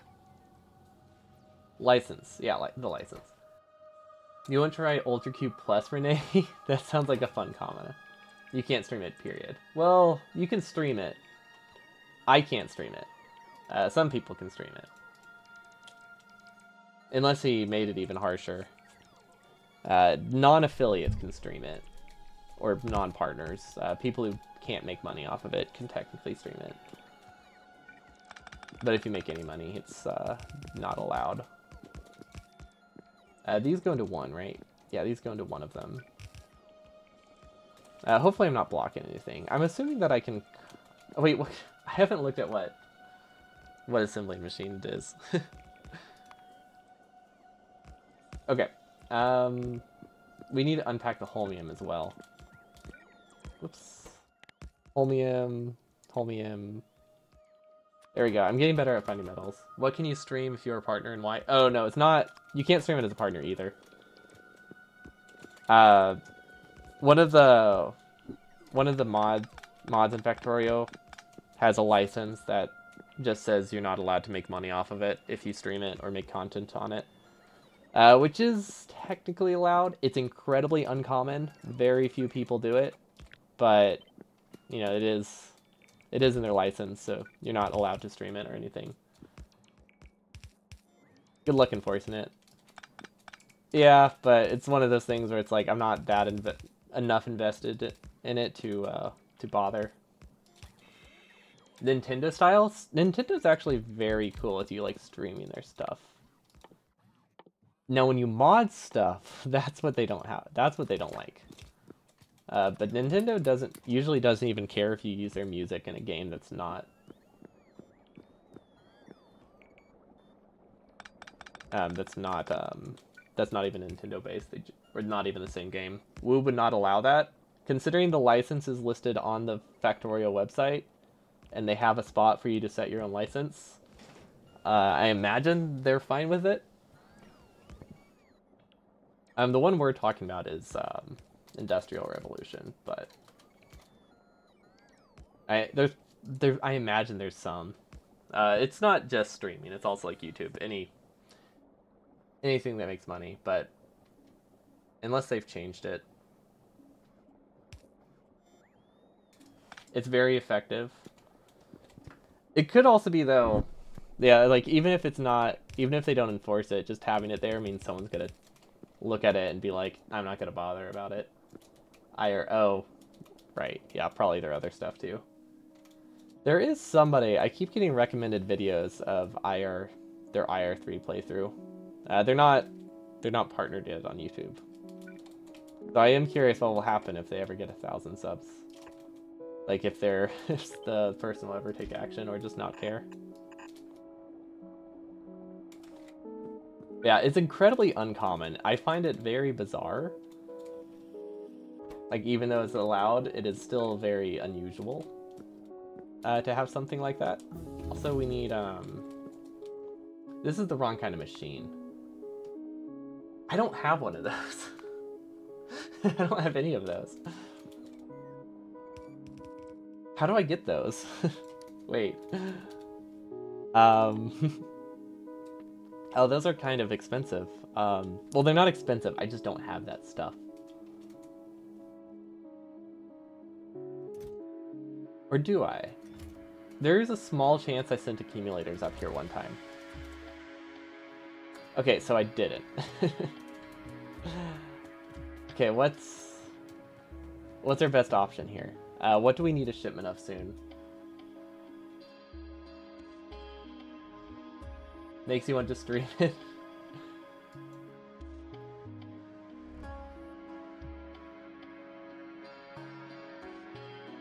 I mean, it's not technically forbidden to stream it. It's only forbidden to stream it if you have ads or any monetization.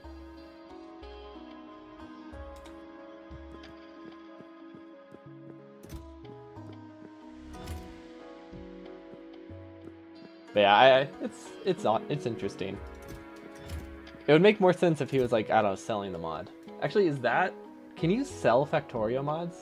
Both Twitch and YouTube have ads. Only if you're making money off of it though. Like only if you have a certain viewer count or follower count on both. Like if you stream on YouTube, or if you just post a video to YouTube and you're not partnered, it might have ads. It doesn't have as many generally, but you don't make money off of it, so you're generally allowed to do things that have non-commercial licenses until you get like 1,000 subs. And even then, you don't have to become partnered. Same with Twitch. Like that's not considered commercial in that case.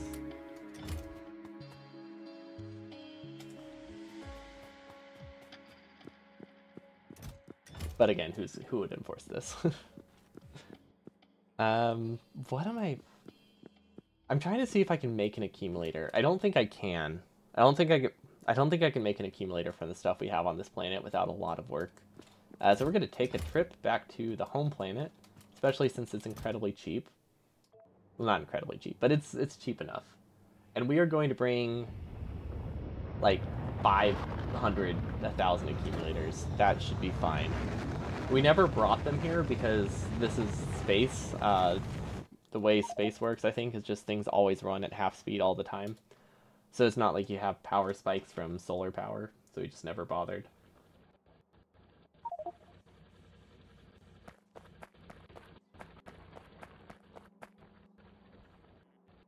You just prefer not to be a jerk about these things, little licenses whenever you're Oh yeah, no, I get that. I generally don't like to mess with it either if I can. Especially if it's not like I'm dying to stream this mod either. I mean, it would be fun, but I also have Ultra Cube and space exploration and all the burner stuff. So it's not like I'm hurting for stuff to stream. So I've never had the reason to like push it. Also, we almost burned through all of our fuel. Yikes. And that's what we'll be doing tomorrow. I have not updated that one. That should be tomorrow's thing. We just got to trains, so we're going to start setting up something that's not automated, but pseudo-automated, I guess is a way we could describe it. Now let's just get rid of those multispectral mirrors. We need to find where I'm producing accumulators. Actually, you know what would be faster? If we just do this. And we just, like, wait. Yeah, continuation. I was considering just dropping that and pretending I never did it in the first place.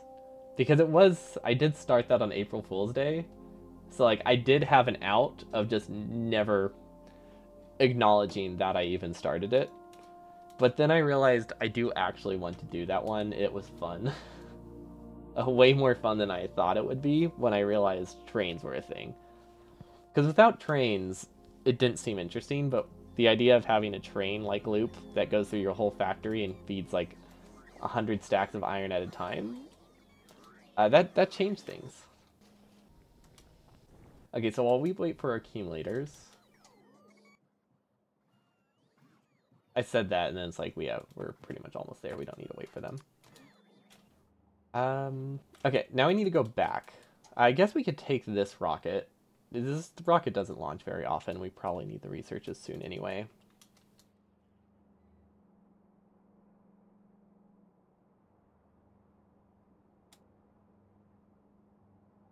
Being low licenses is stupid, but also licenses that break other rules, licenses, laws is also stupid. Is there anything I don't think there's anything inherently wrong with that license, though, is there? The one that we're talking about?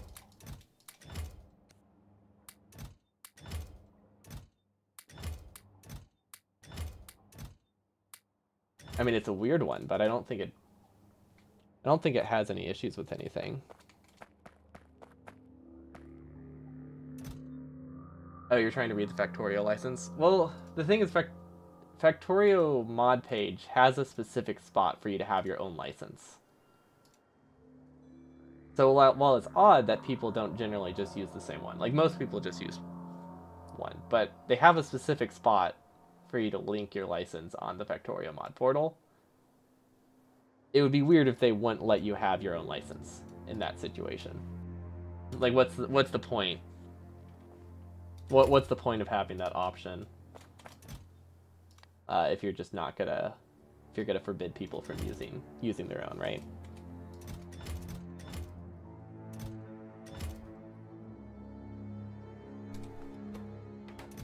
Like, I guess they could restrict it to specific licenses. Like, oh, you can use your own, but it has to be like specific, but it has to fall within some certain rules. I guess that could be a thing as well. It doesn't have to be like completely free. But yeah, I'm assuming you can't sell Factorio mods, right? Not like I want to, but I'm curious. Do they have any like restrictions against monetizing your mods? Because I imagine you could do like a Patreon or something for like donations. But I feel like having like $5 to download it probably isn't allowed. But that's obviously based on nothing. Also, I don't think that's very common in modding communities anyway. Outside of the company itself doing that. I don't think modders themselves did do it. At least I haven't seen it very often. Maybe it's because the ones that do don't get very popular. But anyone remember Skyrim's mod portal? I think they stopped it pretty fast, and then they made an expansion thing, and they kind of brought it back, but not fully. But like there is some controversy with Skyrim for a bit.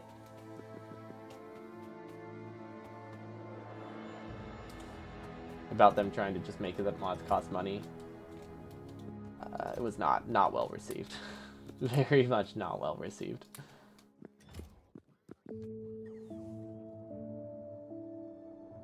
Depends on the license. For MIT, it can be sold, but it's super rare. Okay, I just meant like specifically for Factorio, like if they allowed it in theirs, the game conditions as well. But if it's rare, that's the main thing. As long as it's rare. Because, I mean, I've never seen it. I guess it makes sense. It has to be somewhat rare. Creation Club is something special. Yeah. It's still around, kind of, right?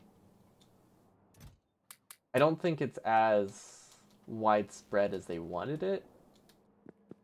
But I feel like when I tried to play Skyrim the other day, there were some mods that I could not download without paying money. I don't remember the exact details, but I didn't like it. Don't remember exactly what it was.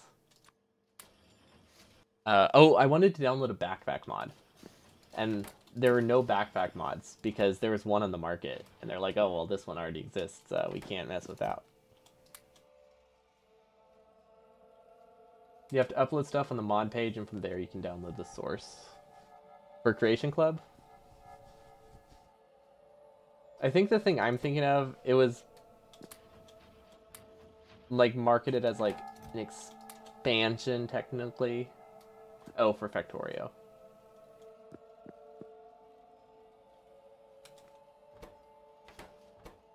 Gotcha. Do I need anything else? I'm looking at energy catalog. Okay, magnetics facility, laser facility. I don't even know what that is. Oh my gosh. We might have to go back to novice. I just assumed that I needed 4 of these. Okay. It's okay.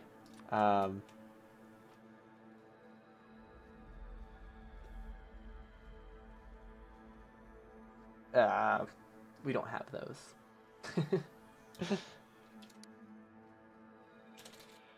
We have 13 uranium ore. I don't think that helps us. Okay, so we can't make that. What about a laser facility? We might have lasers. I don't know why, but there's a chance that we just accidentally brought lasers with us. Okay, so we're going back to Novice to get lasers and fuel cells. There's no chance we have a save, right? No, we probably don't have a save. Okay, that's all right.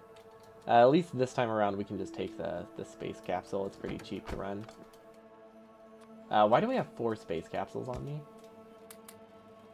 I mean, it's not a huge problem, it's just confusing. You need a rocket just for nuclear fuel? Well, I don't have it up here. So, we just need to go back to Novice to get it. We could request I could request a building rocket. I guess we can request it here. Then we don't have to go back down to grab it.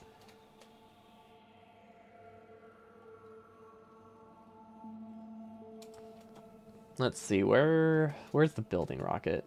Is it this one? I think it's this one. No, I don't know what this rocket is. Where the heck is the building rocket? I think okay, it's this one. Okay, this should be set to building rocket filling. And then this should be set to building rocket filling. Okay, so we just have everything we need. So if we request 100 lasers, we can request more accumulators as well. So what else do we need? Let's do laser turrets. Not lasers. Wait. Where's laser turrets? There we go. Let's do 200. Might as well. And then what else? Uranium fuel cells. I don't think we needed that many of these. They're pretty cheap, though. We probably don't have them, do we? I might have a few of them. We definitely don't have a lot. How do we do this? Okay, I think if we put a filter down here, everything works out, right? We have a nuclear plant. Yeah. There we go. That should be fun. Oh my gosh, what is this Steven doing? There we go. At least that one worked.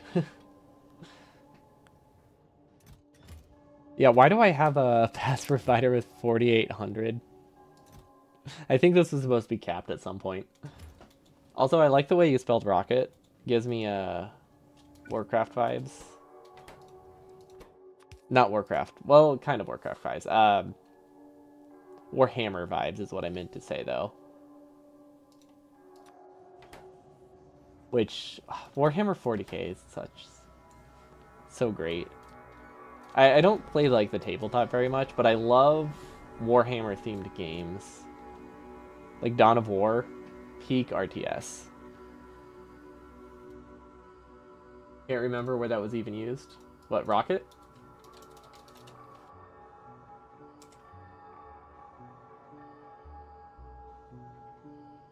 Actually, I don't think they spelled it that way. Or maybe they did. Rocket launcher. Oh, spelling rocket? Well, you just used it like a couple minutes ago. About rocket fuel. Unless you mean you don't remember where you got it from. Because I know it for... Gotcha. You meant IRL. I wasn't sure if you just forgot your... You just spelled it so subconsciously that you forgot you spelled it that way. Because I've done that. 100%. I spell things a specific way without even noticing it. And then when someone asks me about it, I'm like, what are you talking about? But that's just me. Yeah, I know it from... I definitely know it from Dawn of War. I used to play that a lot. Still do, actually. It's one of the only RTS games I go back to. I think it's because it's just really cool. Like, Space Marines are awesome and Orcs are awesome. And it's hard to go wrong with those. With big fights and flashy bullets. Okay, so the building rocket should be ready. I cannot wait until we get this space elevator. We are far away from it, so I shouldn't get my hopes up, but it will be useful. We need a radiation facility. I don't know how much... It needs 4 uranium fuel cells. Okay, we're good. That's the wrong planet. Novice orbit. And we should have novice building. Awesome. Okay, we almost sent everything to the wrong planet there, but we're good. Everything is fine. Okay. So that hopefully goes here, or we horribly broke it. But I think this one we did correctly. This is a pretty easy rocket to set up. Also, how's our production? Significant data is not going well. But I guess that makes sense because we are now actually producing astroscience, so this is producing half as much significant data. So not surprised there. This isn't... Okay, this is fine. But yeah, I kind of didn't do that properly. Okay. That doesn't quite work. It almost works. Okay, now they'll make their way back. I think originally I wanted these to be disabled if this had anything in it, but not super important. So we'll just make it loop instead. Okay, we needed this thing, and we needed this, and I'm pretty sure that's all we needed from there. And then we can also get steel, steel, and then glass. I think we need a little bit of glass. Okay, so this should get us everything we need to produce energy. Not energy, energy science. I think. I think that's the name. I know what we're producing, I just don't remember exactly what its name is. Okay, that's 5 laser facilities. That should be enough. This is good at chest explode. Okay, it didn't. I I acknowledged that it was an issue, but I just kind of wanted to wing it, and it worked out for once. That's kind of cool. It's always nice when we're not completely screwed over by our impulsiveness. Okay, how many did we make? 1 radiation facility. Okay, so that can't produce any more, because apparently we don't have glass on the building, the mall. I really need to fully automate the mall. That might be next. You know what? We're about to reach like a good, like this is a new science. That's a good breaking point to go do non-science stuff again. Like I think that'll be okay. Because we just finished. We'll just have finished energy science. We can use, while we check to make sure everything's running properly, we can go do infrastructure stuff, which includes automating these, so I don't have to like keep hand feeding the same 4 assemblers. Because we had a great mall at first, and then I realized there's so many more buildings than I thought there were, and then it was no longer a great mall, which was a little bit annoying, or not annoying, but a little bit unfortunate. Okay, electromag facility. We'll give it a space of 2. That should be fine, and now it can output an input. Okay, that should be fine. And then we'll give it the 2 data cards. And we'll probably actually do 2 of these. I think I'm just going to plan to do 2 of them, actually, right off the bat. I don't think there's any reason to scale this down initially when I know it's going to have a higher request. And then we will use a very similar strat to how the, I'm trying to think of the word, purple science is built. Which is just to get 3 rows accessed with undergrounds. Because I keep forgetting to do this. It's very useful to build, I just keep forgetting that you can do it outside of purple science. Because it's basically the only time I ever needed it. Okay, and then blank data cards will be on this belt. Then this will send contaminated scrap and data. Okay. This is not set up right.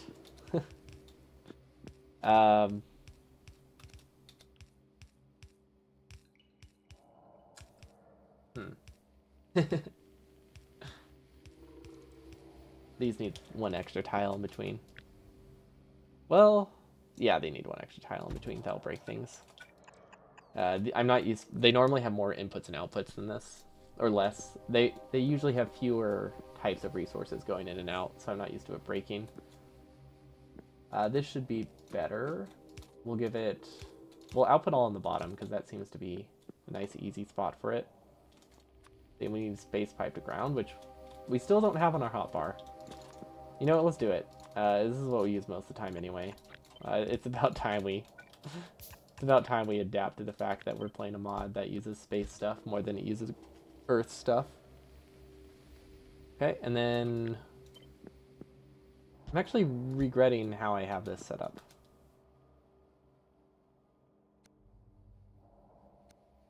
But there isn't a great way to do this. This is alright. Yeah, okay, that one's alright. Having the tops share the same output, I think makes a lot more sense, because this is... Everything is going to use the thermofluid, and everything's going to use this thermofluid. Not everything uses the ion gas. So I want these to be in line with each other. We do still have to have the gap here because of this. Until we get to filtered pipes, or the filtered pumps, then things get interesting. Maybe not. But different. Different for sure. Okay, and then we also need radiation facility, and we're going to need 2 of these. I'm assuming the crafting speed is the same. That is an assumption I probably should not make. Let's see, that's 10 seconds. That's 10 seconds. Actually, I think the way it works out, the crafting speed is the same because sometimes they can fail. At least that's how the old one was. So we're going to make that assumption. And just do a 1-to-1. It's very baseless, but you know, if it's right, things get a little bit easier. This doesn't have any fluid input. I kind of just assumed it would, because all of these did. Oh, I guess that's because it's lube. Okay, that's perfect then. Oh, wait, that means this probably doesn't have a fluid input either. Whoa, what is gravity wave data? Wait, what is that? Do I need that for something? That sounds cool. What is gravity wave? Hold on, we have to look this up. This sounds neat. Sounds fancy. I'm assuming it's for Astro 2. Yeah, okay, it's for Astro 2. The important thing is I don't need it right now, because I was slightly panicking. Just a little bit when I thought things might be more complicated than they are. Okay, so we're actually going to swap the order then, just so all the fluids are together. I don't think we really need to do it this way, but figured it feels a little bit easier to me. Okay, I don't actually need the gap in between these, do I?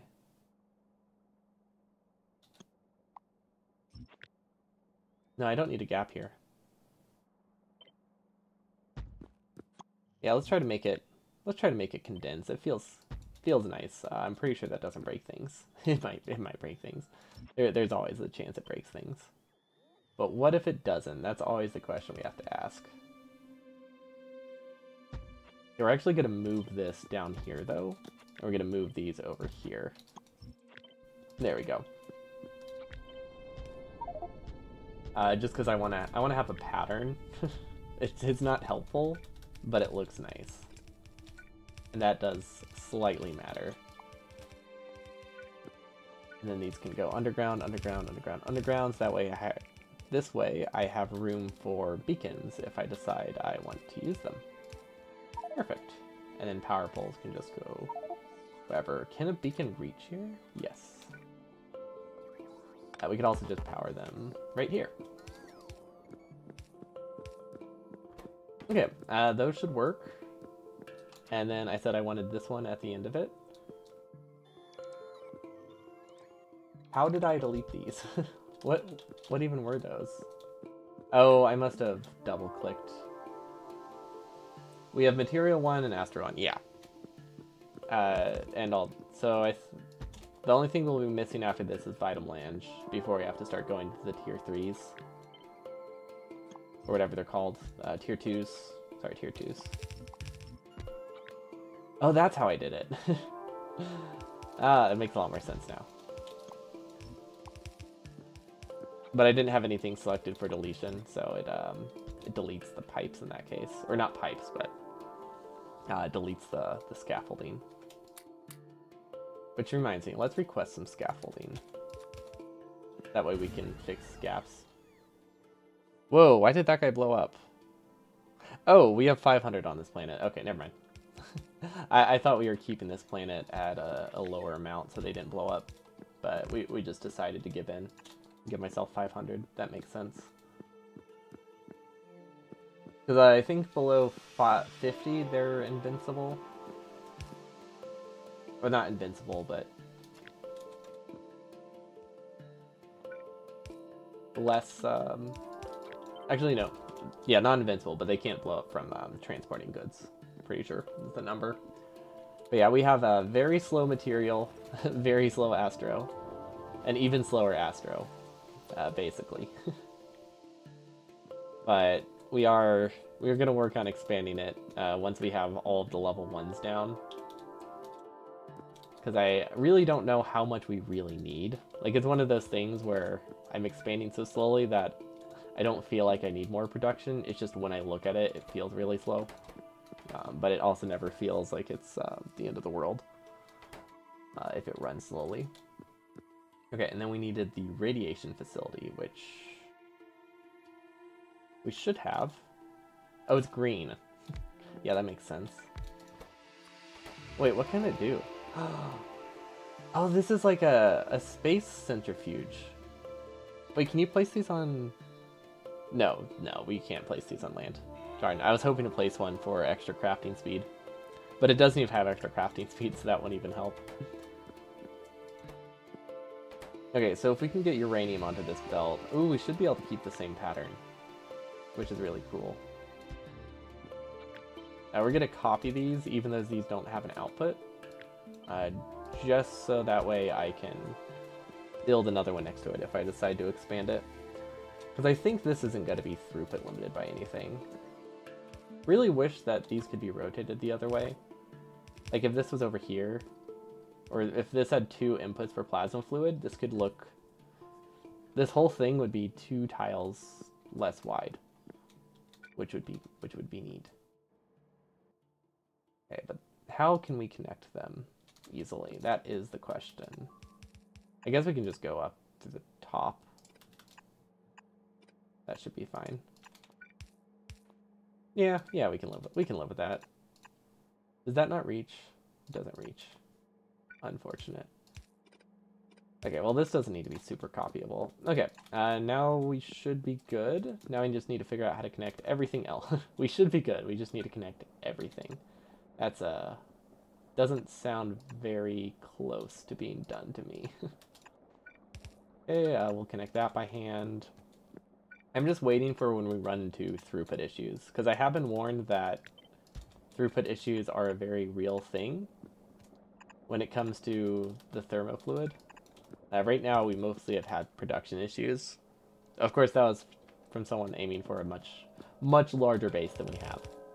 But it still terrifies me, knowing that we might just run into, like, bottlenecks that we are not prepared for, because we don't have space for pipes anywhere.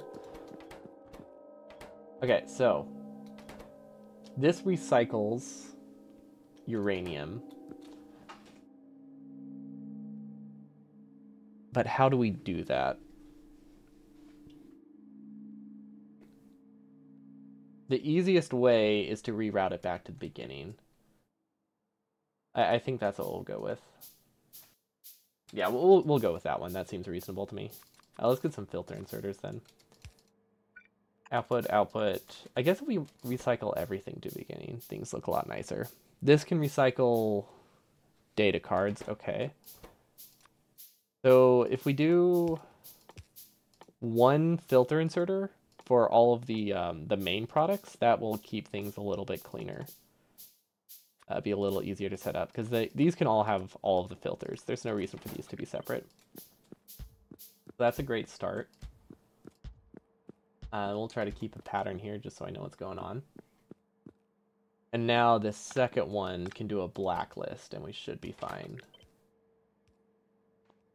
Yeah, Logibots make things a lot easier. A whole lot easier.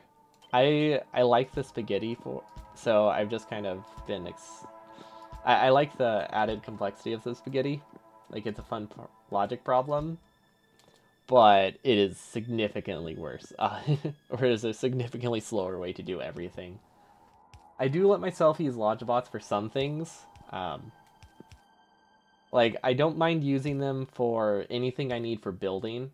So, like, the mall, I have no problem using Logibots in that. Or, like, producing things like modules. As long as it's mostly just delivering modules to machines. Like, I do have some exceptions. Because I think I would go absolutely insane trying to set up a mall whenever there's this many things times like 4. I do not use them for the orbit rocket. I guess I use them to unload. There's one rocket in the main planet that I use logistic bots to unload the capsules from. And I guess I do send capsules around. But most rocket things are delivered via belt, aside from capsules. And that's mostly because I couldn't figure out where I was producing capsules, which is a bad excuse, but no prod mods in rocket part production? There should be prod mods.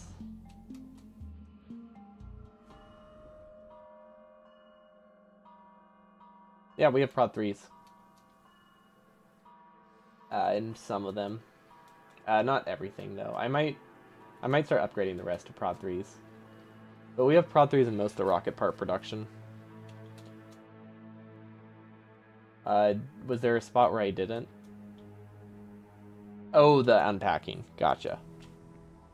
Yeah, this is just, I had to choose which one I wanted to ship around, either packed or unpacked, and I decided to go with packed. It looks more dense that way. I think realistically it doesn't make any difference, because you just trade an assembler at every output for an assembler at every input. I wish I had that much. Reduction. Okay, so this outputs scrap. This outputs scrap. This outputs a different kind of scrap. I think maybe I can output all of the scrap onto one side. I think that's my easiest option. And then I filter it at the end. Does that reach? No, it doesn't. Okay. So benefit of doing it this way is I don't have to think. Have you seen the SE speedrun? Not really. I've seen a little bit of it. Because I was just curious what the end condition was, and then I realized my internet was not great that day, so I just, it was hard to click through things. But I don't tend to watch the speedrun stuff anymore.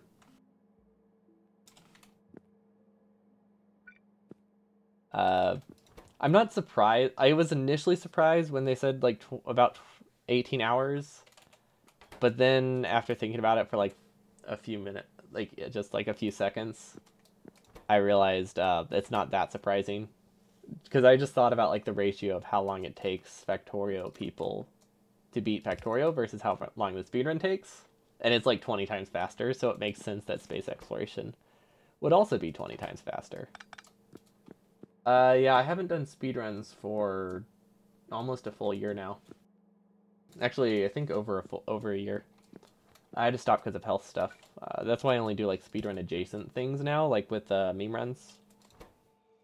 Because there's no mechanical requirement involved.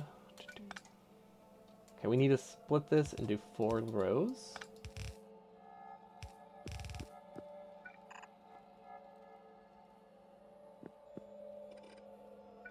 I don't know how to do that, but we need to split it into 4 rows.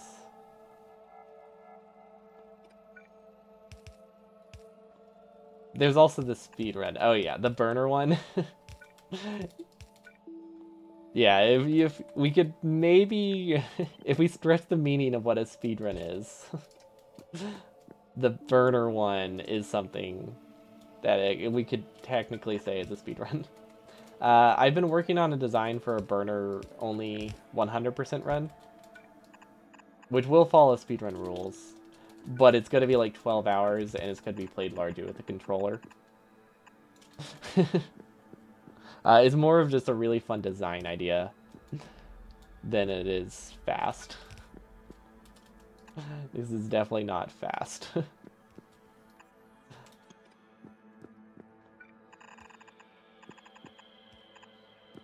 Because let's see, they're almost down to like 4 hours and 15 or so. 4 hours 15, 4 hours 20 in like actual 100% runs, and our goal is 12 to 16 hours with burner inserters.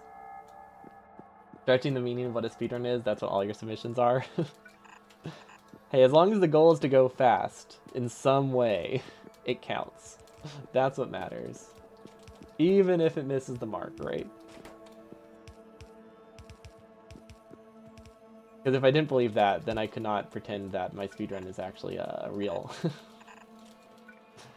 I need to justify my burner percent and pretend it's a legitimate thing. Okay, so this will do uranium 235. Filter to the right.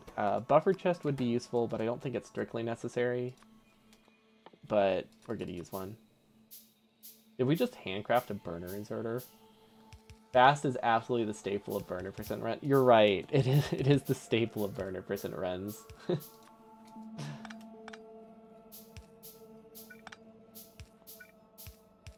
Okay, I think that works. I think that forces it to be on the correct side. With me doing a meme speedrun, we can actually get a pie speedrun. That sounds incredibly slow.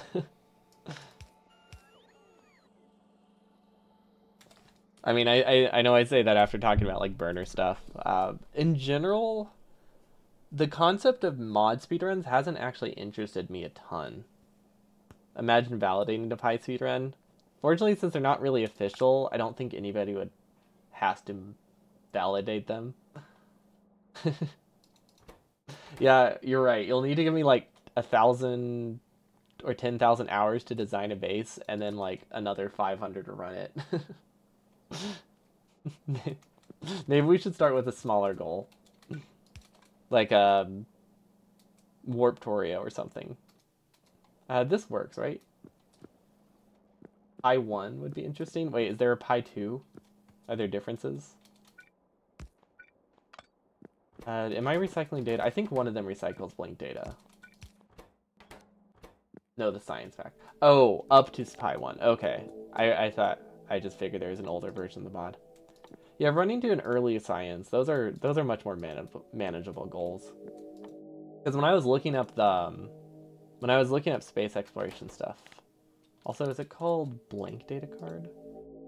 When I was looking up the space exploration stuff, I saw something that was just running to like a beacon, and I'm pretty sure that was the endpoint.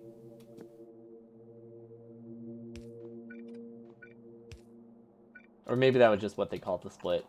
But I saw something called beacon percent, and honestly, just having shorter goals for long things is reasonable.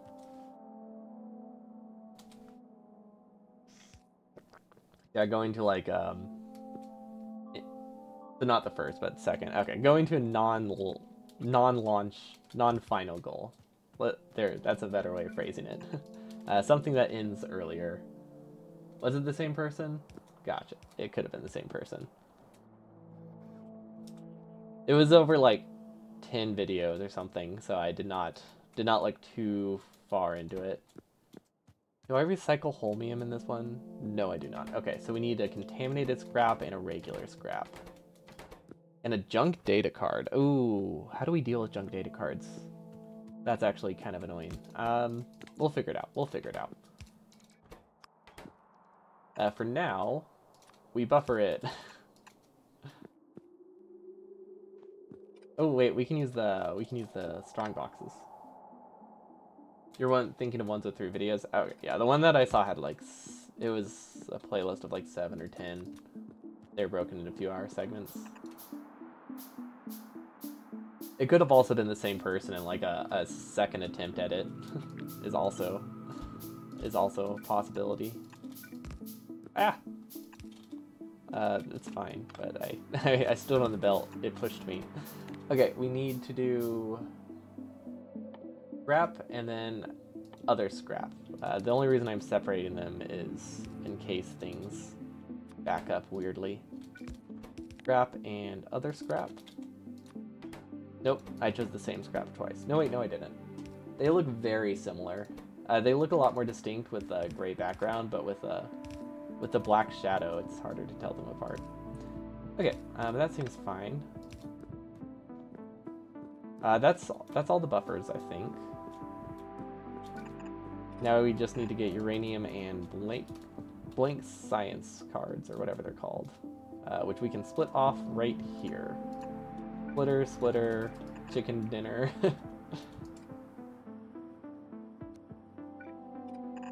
That's totally an expression.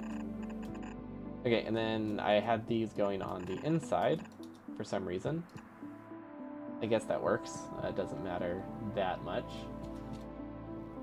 Everything is in bot build range. Okay. Now that's pretty good. I feel like I'm missing something very significant and we're not going to know until these are set up. But that's okay. Uranium. Okay. We also need... I don't remember what it's called. It has been a long time. Does anybody remember what those cargo delivery things are? Is it called cargo delivery? It's just called delivery. Okay. Yeah, this is what we need.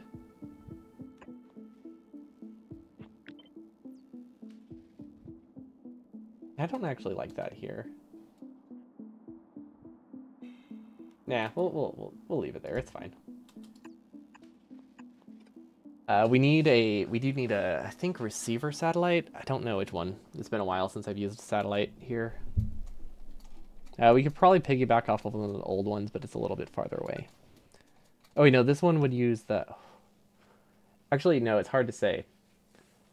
If we use a signal transmitter, I think using a receiver here is the safe version. Let's see what we have back in Novice. Because I think the way this was set up made it that both planets could be out of power, or both planets had to have power for things to work properly.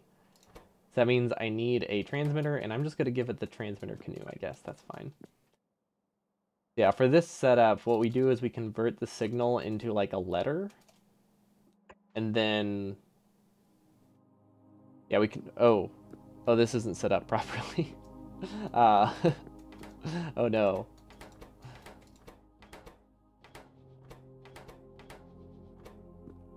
Okay, easy fix. Very easy fix. Anyway, the way this signal works, we convert the signal request to just like a basic letter and just say, hey, if this is true, output the letter A or output signal A. And what that does is it makes it that if this planet dies, it's no longer saying, hey, we have less than 500 uranium, which is how we used to have it set up. Because then what would happen there is you would start sending stuff. So if the planet was out of power, it would keep sending rocket delivery cannons, and that would eventually destroy everything. And also just waste the resources. So by splitting them up, we don't really have that issue as much. This doesn't reach all the way through. But by making the signals a true signal on like one end before you send it through, and then having a second signal to confirm it, then you don't send rockets unnecessarily, which is very nice. We can also just kind of make sure we never run out of power, but we break things a lot, so it's not. That's I don't have the confidence for that. To just say, hey, I'm never going to run out of power. But yeah, we just have to remember how to set that up, because it's been like 3 months since I've had to design something like that, or use that kind of logic. It's fairly straightforward, I just don't remember exactly how it works. Okay, I'm realizing we no longer have a spot to park a rocket on this planet. Which isn't a problem because it can park anywhere. We'll move that, and then we'll park off of it. I think that'll work. Park off of it. That's a weird sentence. Yeah, that used to be where we parked our rocket. But we just kind of, we don't really use the ship. We only need the ship for going to new planets, so it hasn't been a priority to get that fixed ever since we've expanded this base. But I think we're going to have to go to a new planet soon, because we're pretty close to needing Vitamelange, or Vegemite, is what I prefer to call it, even though it's very much missing a lot of letters when I call it that. But the next new science we need will be Vegemite.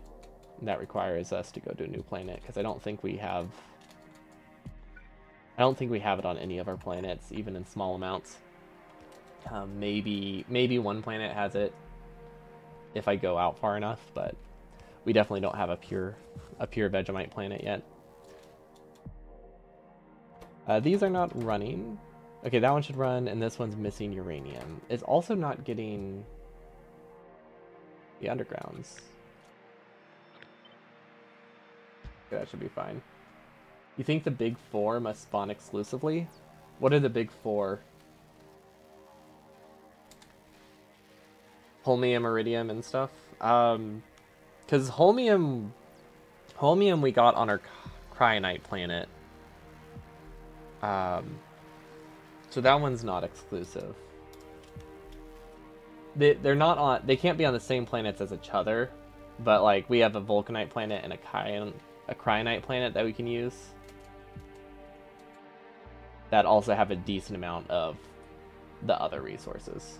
It's like we don't have a planet that does iridium and holmium, but we have one that can do like nuclear power and holmium or something like that.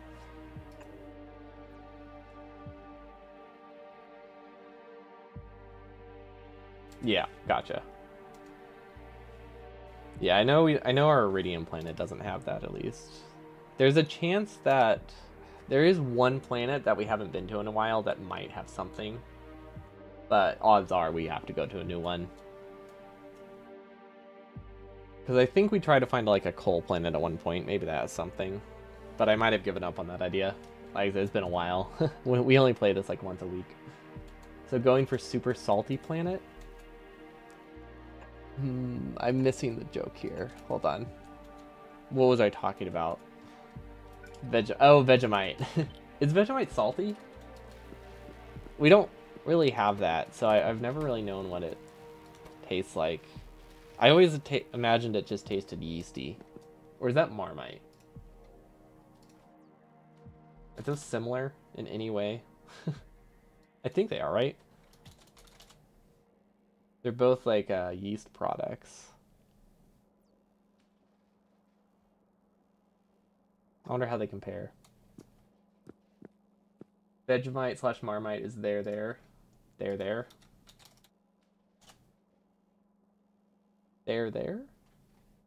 Oh. Wait. As in like there, as in like... Wait. Spelled the same? I read that as spelled the same, but different meanings, but they're not spelled the same. So that, my justification immediately did not make sense. But the point is they're similar, right? They're both yeast. And I've had neither of them. Because I don't even know if we can get them here. They're definitely not common.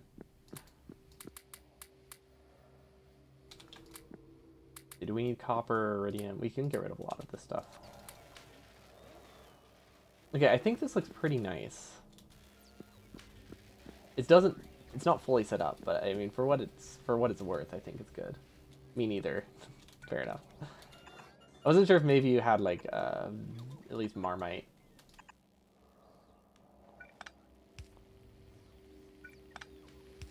I don't know why those would be interchangeable, considering I haven't even established if they're actually similar in any way. Or how similar they are. Definitely know they're somewhat similar, just conceptually. What do we do with these junk data cards, by the way? You just heard they're super salty. I'll take your word for it. I mean, it sounds logical to me. It seems like something that would be salty. I think this is where I need to send my junk data. Oh wait, does it get recycled properly? Yes. Yes, we can recycle this properly. Does the side matter? That is always an important question I must ask, and no, it does not. Okay, cool.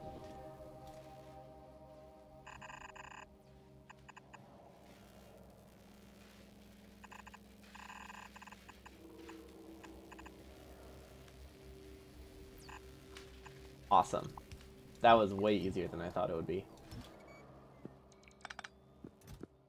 Let's see. Vegemite is Australian. Thickness. Marmite has a thick and sticky texture like syrup. Vegemite is even thicker like paste or nut butter. While they share similar notes, Vegemite has a more intense salty taste. While Marmite is subtler and sweeter. Okay, so salty. That's the saltier of the two. That's the takeaway. Where does multispectral mirrors go? This one? Yeah, okay. So that looks good. I do not think we're getting enough. Yeah, we're definitely not getting enough blank data cards. But I think once we recycle things, everything will be okay. We could also maybe do an upgrade. And this might help. Because I'm pretty sure this is primarily limited by its crafting speed. I never thought it would be a problem, but obviously it is a slight problem now. Yeah, this definitely did not need modules, but it has them. Because this should produce a little faster. If we can get a beacon up here, it'll produce even better. I thought I would have a beacon in my history. We'll just try to paste one. Okay, yeah, that doesn't... Can't go here. Can't go here. Can it go here? Okay, surprisingly, the easiest place to put it is on the right, where there's like 5,000 belts. Which, I don't know, that seems weird to me. Okay, so that's alright. Scrap will be simple enough, we just need to send that up to the other scrap thing. We might need to do a side swap, but I imagine we already have enough recycling to handle that.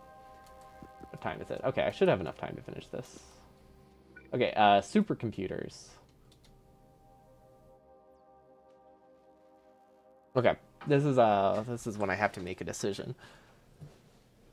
If we build it in a row, it's expandable. If we don't build in a row, is it still expandable? I'm not sure. I guess I can build it in line with it. I just have to get the numbers right if I do it that way, and I don't think I will. That reminds me, these need modules. Okay. I also don't remember exactly how these look. Because this is not designed properly. I should not use this as an example. That's probably one of the worst things I've designed in space. Or just at all in the game. I really should not be using that one as an example. I kind of like the idea of it being inline. Especially since I do have an easy spot to recycle things.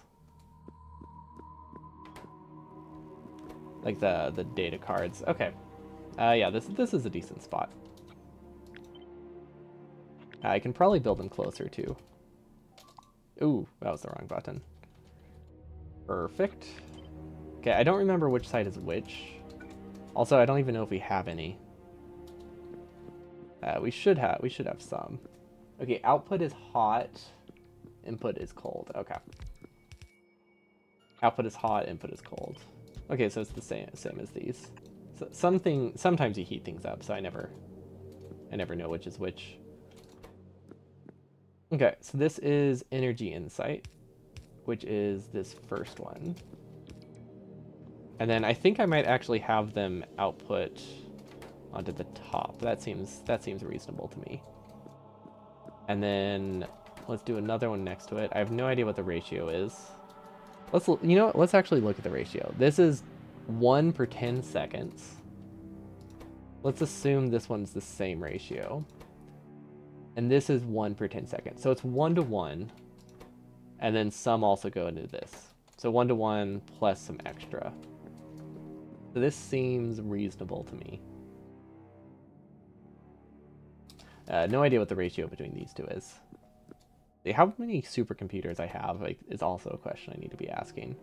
I feel like I have enough. We'll just leave space to place the second one next to it. That's probably the strat. Okay, And then we can have a splitter here, because I think we need insights for this stuff, right? Oh no, this uses we need insights for this. Okay. Okay, so far so good. And then we need a blacklist. Actually, no, this one can just filter out purely whatever it's called. Not significant data. It's called blink. Let's type data and just look for the right one. This one. There we go. That looks good to me, I think. They're all powered. That's a good start. And that produces energy catalogs for me. Wait. No, this consumes energy catalogs. This produces energy insights for me. Now these I want to put on the same belt, but sideload them. Which I'm realizing I don't have a ton of space to work with for. But it's easier if I use a long inserter. There we go. Okay, that's way nicer. Yeah, okay, that's what I want. Long inserter, and now we can do an output with a filter inserter, and it outputs on the correct side. Okay, that's actually really nice. I wasn't expecting that to work in any way, so we got off good there. This energy insight, right? Yeah. Okay, I think that's everything we need. Oh wait, and inputs, of course,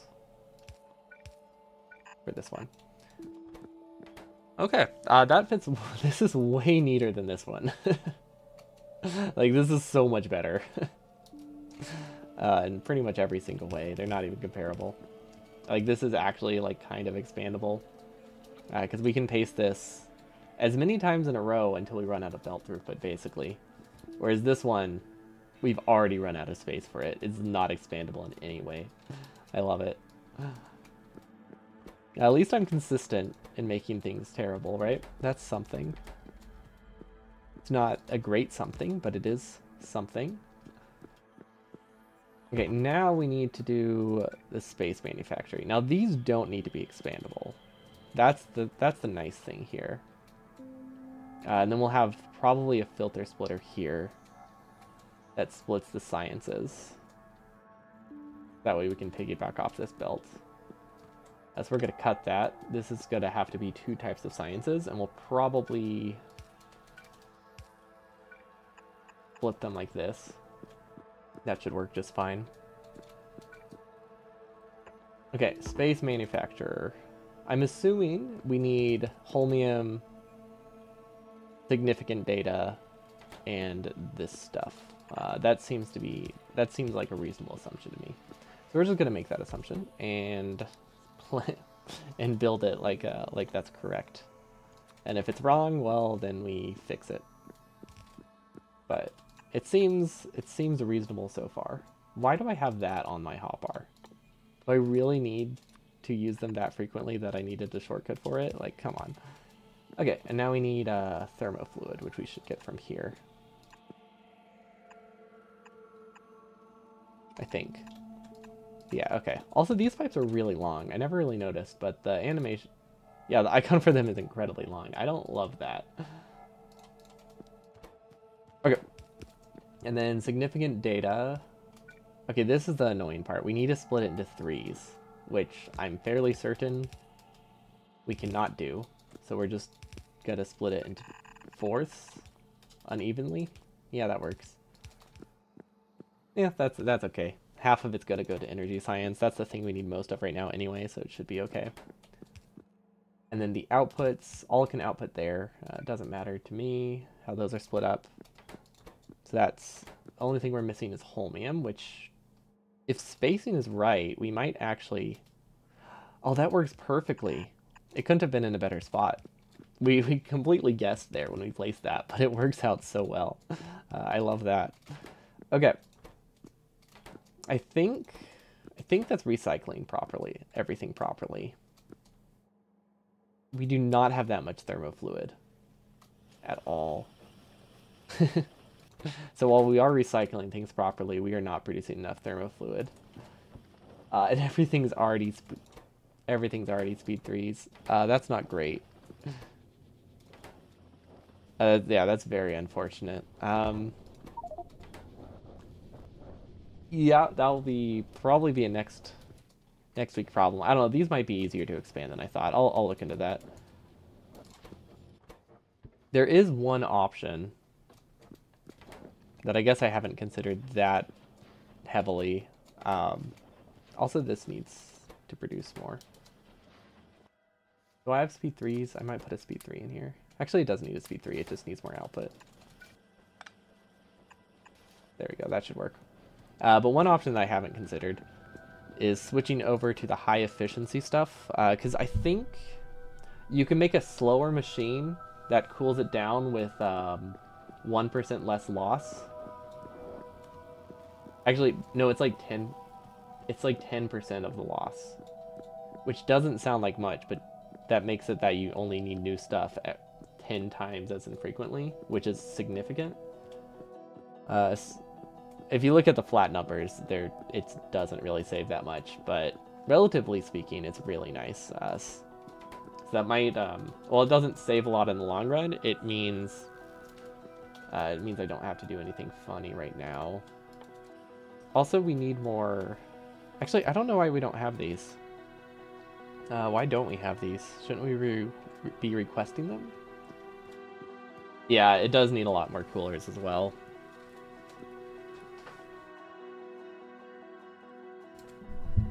Which, if I can move my coolers off to the side, we have plenty of space for. Also, if I can figure out how to fully automate them. Which doesn't sound like that difficult, but with the way I have it set up, it's a lot trickier than it sounds. They're also not called coolers. They're called radiators, at least for this tier. We cannot fully automate that, unfortunately. We can get close. I can partially automate it. If I give it like if I give it 100 pumps, it's gonna make a lot. Cooler, radiator, same difference. Oh yeah, no. From like chat perspective, I'm not like correcting your use of the word. I just meant I typed cooler and it didn't find it. I wasn't like correcting you. I don't. Synonyms are honestly even wrong words are acceptable here.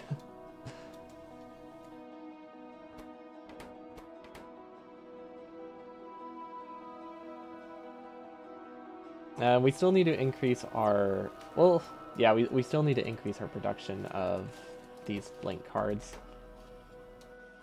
It is a lot faster now, but it's still pretty slow. I could do speed 3s. Honestly, I'm probably better off just building another set next to it. I don't think that's, like, we can probably fit one here, and then fit like 4 of them there, and then we'll never have issues again in our life. So that's the smarter option for sure. I think we've established I'm not smart with a lot of my decisions, but we can pretend. Seriously though, why don't I have a delivery cannon? Do I have any that aren't being used? Because I used to deliver stuff here via delivery cannon. Like this one. This doesn't do anything. It doesn't go anywhere. We should be able to just steal that. Because this doesn't have an output. Okay, we're just going to steal that. Also, look at that good old 500 megabyte save taking ages. Not too bad, at least. Okay, so we need a... Ooh, actually, where do I... How do I want to build these? We have 2 options. I don't know where nuclear power is being... I don't know where nuclear is being produced. Okay, we have 2 options. We can either ship from here, or we can ship from our main planet. I don't think it makes a huge difference, but it does affect... Oh. Wait, that's fine, right? That looks really bad. I think it's okay. Or the logic broke. And maybe it's really bad. But the planet seems like it's still producing, so I think it's okay. But the fact that there's no steam... Yeah, this broke. No fuel sign is always fine. Well, there's like weird logic on it. Oh, I see the problem. No, I don't. Maybe. I know there's logic on it to save on production, but the fact that the steam isn't producing is not a great sign. Or sorry, to save on consumption, not production. But it's obviously broken, so that's great.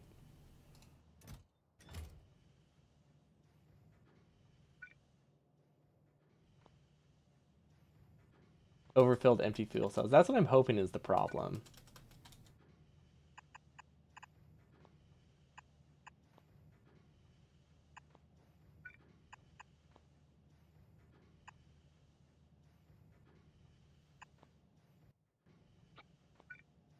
It might not be, but that is most likely what it is. But only one of them can output. That's why I'm confused. Unless there's like a logic here. Unless maybe there's something going on here. Like reading this output. I don't actually know how the logic works.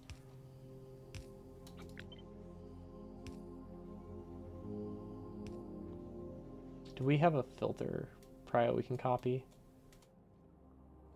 Yeah, since I don't know exactly how it works, I can't troubleshoot it other than hoping that this is the problem. Input prio left. Okay, so this will make it that it actually prioritizes the recycled fuel cells, because I did not realize we were just sending them directly into the middle. Is it an online blueprint? Someone from chat sent it to me.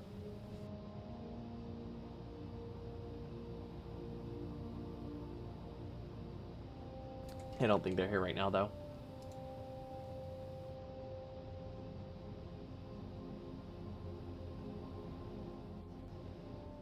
Yeah, it was a viewer sent it to me, and I'm like, oh, cool, because it's like using the steam logic, which is a fairly common setup, but it's using it for condensers, which have the added issue of they recycle the water, which complicated the setup a little bit. Okay, that should clear itself. We could also speed it up by doing this. Just make things back up faster, but it seems, yeah, it seems like it counts the outputs, and since one of them can output, they all just stayed broken. Or at least that's my guess, considering it started working now. Okay, wait, we didn't even solve what we went to this planet for. This planet is shipping uranium fuel cells somewhere, but I don't know where. Okay, uranium-235. If we follow this, okay, this should be really easy to launch. You took an 8-reactor setup and ripped out the logic? Nice. Yeah, no logic is where it's at. The only reason I'm doing that is because this is the uranium planet and I wanted to see it, but we don't have any logic on our main planet. On my main planet, we're consuming everything we can because it feels right. Okay, this planet was designed to send fuel to various planets. However, we don't have a signal converter. We use an arithmetic. I don't think it matters, right? We can also use a decider combinator. Let's just use a decider combinator. That makes more sense. Rip logic circuits. Yeah, I like how I'm approving of getting rid of any logic as I sit here and add logic to this one. But other things don't need logic. The only reason this one needs logic removed is because things will literally just explode if we don't have logic on this. As long as it doesn't explode, I'm usually content with living in fear. Not fear, but risk. Oh, I don't like how that's connected. Okay. So we can copy those. Those should have the same conditions. Oh, wait, these have b equals to 1.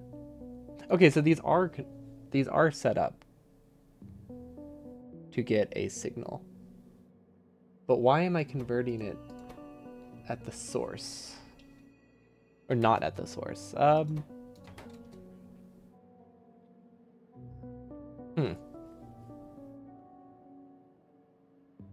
Interesting. Very interesting. Does it matter?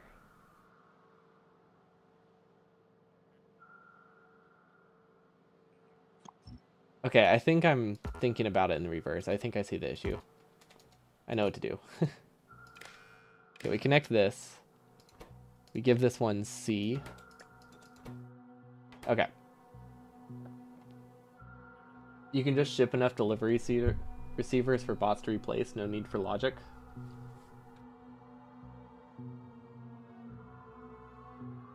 For bots to replace? We don't use bots for things.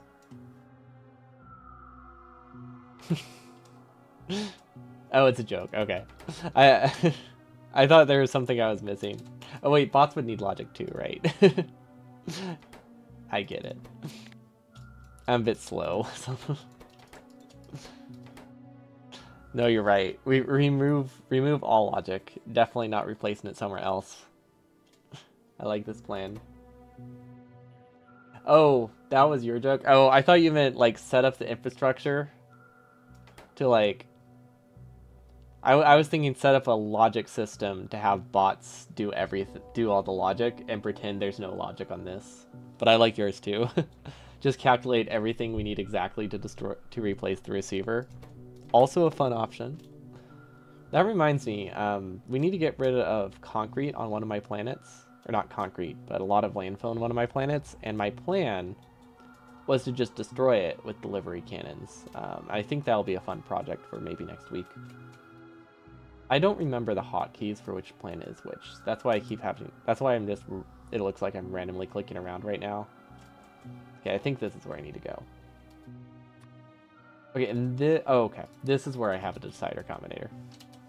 Okay, I remember now.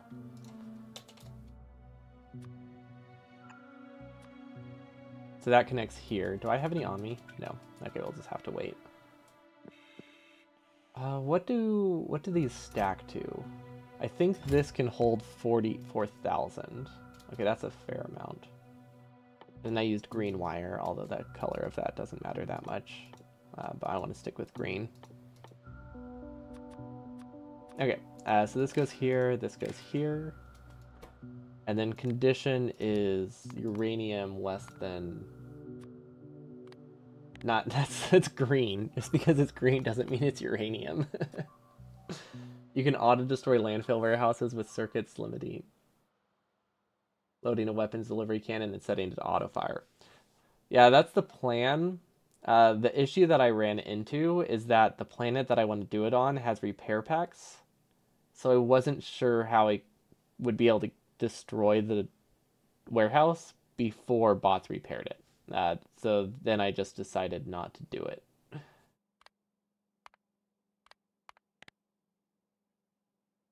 Now let's do 1,000. That should be plenty. You can send rockets full of landfill to a planet called Trash Yard. Is that an actual planet, or do we have to name a planet? Because if they made a planet specifically for that, I think that would be a really funny Easter egg. I know the odds of that are like 0, but that would be cool. Name it in my head. Gotcha. Okay, this still works.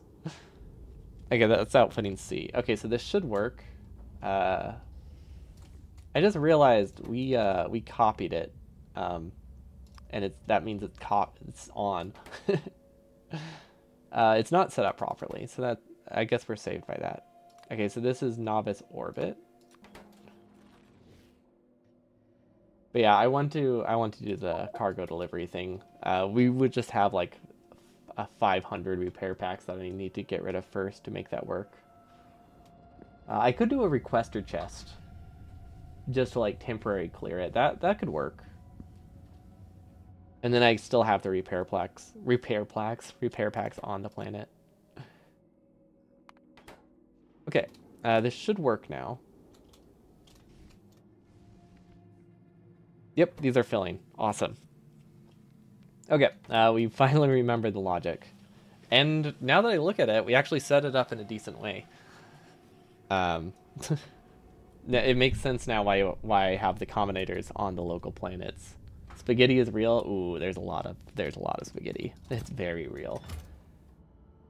You can build an array of delivery cannons to one-shot it. That was also an option. That was also considered, and I think considering how the whole concept is for fun, Oh, we turned it off. But considering the whole reason for doing any of this is it seems fun, doing something solely because it's funny, I mean, it fits the bill. Like, we might as well do it. But yeah, this is a very spaghetti heavy base. A couple of my planets, I am like basically telling myself I will not use trains on them because I am bracing the spaghetti there. We're getting better about a couple of planets, but some of them, I have accepted that they'll be full spaghetti because I just kind of want to stick with it. We've come so far. We need to stick with what we believe in, and I believe spaghetti is great. No, I'm not scared of trains. It's come on. Yeah. No, of course I'm not scared of trains. Nothing I've ever said in Factorio has ever implied that. I'm terrified of trains in this game. I'm so scared of trains in this game. I'm terrible with them. Okay, so we got... Oh, we didn't finish the... We did not finish... Oh, okay, so things might be broken. Okay, they're not that broken. I'll take it. In the age of we don't plan things, not that broken is perfectly acceptable. Okay, so this should be able to output here, and then, oh gosh. Okay, this is a little bit messier than I thought, but it works. It's okay, once I get a few hundred hours, I'll be experienced enough to handle trains. Yeah, I don't have enough hours in Factorio. I'm a beginner. I've never even beaten the game.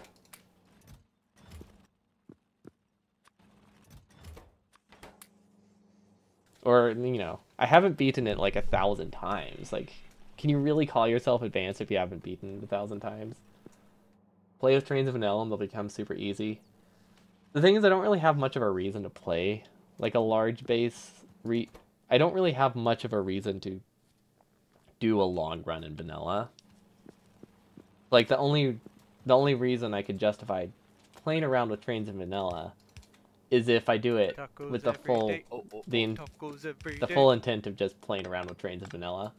So that's why I've just been learning them here instead. Yo, Jiminy, yo. Hello, Mike. Welcome, welcome. Thanks so much for the raid. We just got to energy science. So I think we have one more science to go, and then we have to learn tier 2 sciences. Then things get a lot more complicated. But...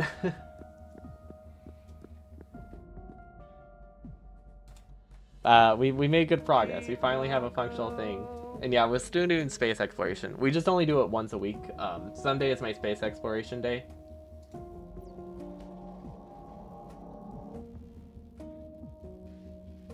So that's what we're working on today. Most of the days of the week we've been doing burner stuff. That's kind of consumed all of our time. Also, Michael Hendrick. Oh, that's what that's short for? I did not realize you streamed.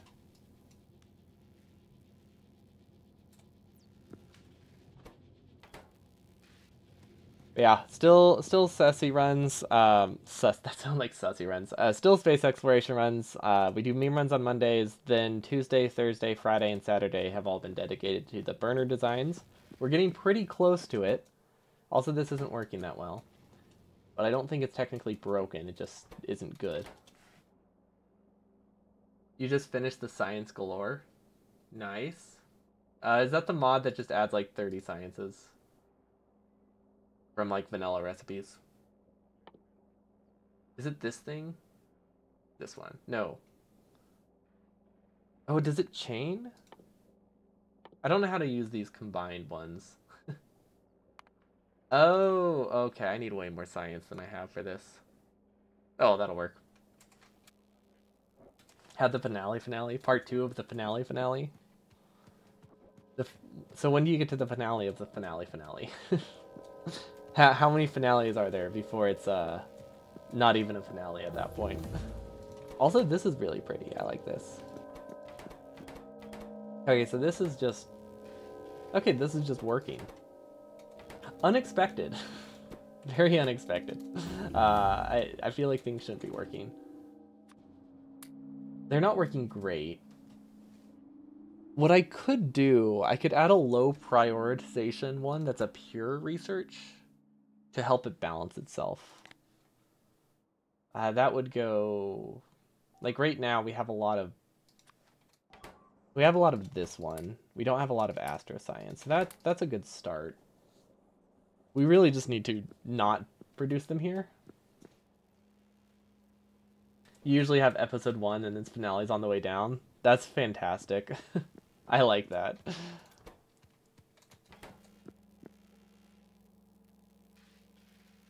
Plus, it goes along with the whole joke run style idea too. Very fitting.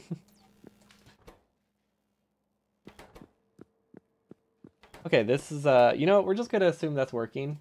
I don't think there's anything reasonable I can do today. I want to do a bit of burner designing right now. Because I was wanting to get some of that done today. But this is the pet project that I've been working on for a few months. Because I've been designing like a full speedrun base. The save is still loading. But anything we do, my goal for space exploration was get to energy, and I think it's functional. It's just gotta take probably like half an hour for things to balance themselves out again. Yoda, thanks so much for the gift sub. But this is the main thing. Oh wait, hold on, it's not. There we go. There we go. This is a big project I've been working on. I've done it before without blueprints, which was about 27 hours, I think. I don't know if that was real time or game time, though. I lost track.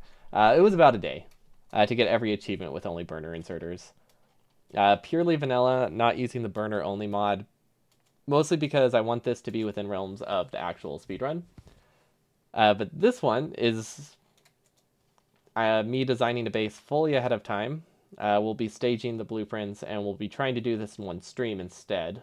My estimate is going to be about 12 to 16 hours. I wanted to do this April Fool's Day, but we got a lot behind. We had to miss a lot of streams. So it's been postponed. Should be at least by May, I imagine, because we're pretty close to the end. We have 2 gigawatts of power of solid fuel. Plus another like 2 gigawatts of solid fuel going into burner inserters, so that's great. I'm trying to think what are the coolest parts of this. Well, the main design philosophy of this design is the coal grid that we have.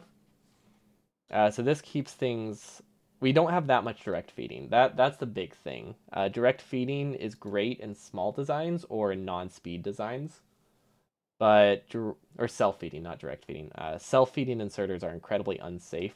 So you have 2 options. You can either feed them with another inserter, or you can put logic on basically every single inserter, which adds up. That's very, very CPU intensive if we were to put 20,000 inserters on logic, so we can't really do that. So instead, we only do that in the things where we don't have other options, and instead we have them fed by other inserters, which just runs a little bit better. It adds up when you need 80,000 inserters to to launch to get all the achievements. We use sushi where we can, but only for, again, same reason. Performance does matter, so we don't want to use sushi everywhere, but for things like science, it works pretty well. Things like RoboFrames. Basically, small builds that are slow producing. We can use sushi, no problem. But I think it's gonna, I don't have an estimate. I want to say it uses about 100 belts of resources, or 75 belts of every resource, or total resources. Plus another 20 belts of solid fuel, which is absolutely insane. Yeah, I imagine people know what the 100% run is like. The worst achievement is the green chips. So that is done via outpost generally in 100% speedruns, where you just go and you paste 10 to like 30 outposts, somewhere in that range, depending on how fast you are and how computer limited you are. And they just produce green chips and they put them in chests, and then you have all the achievements after. Usually it's like 1 to 2 hours. Our estimate is about 5 for this specific design. Oh, there it is. It's this top one.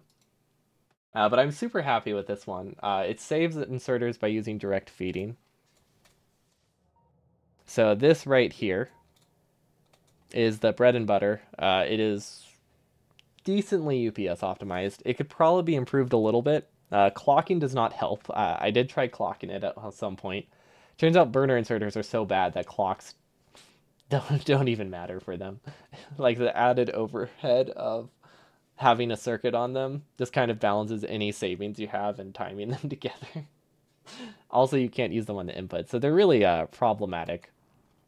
Yeah, but we produce the solid fuel locally, and then everything is self-feeding, and if with whenever possible, and it direct feeds into the assembly machines, and it saves roughly 25%, I think, over a dedicated smelting lane. I think it's something like that.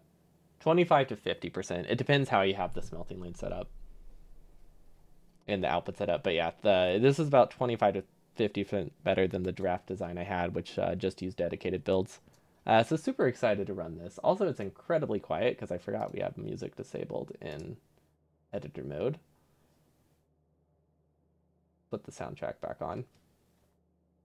But yeah, this is why we haven't been playing space exploration as much. Also, wait, were you the one who gave me that nuclear power plant in space exploration for the condensers? Because it broke today, and I was really scared. Turns out I backed it up with the used fuel cells. We were not recycling them properly. So I looked at it, things were broken, and I was really scared that I was going to have to debug something.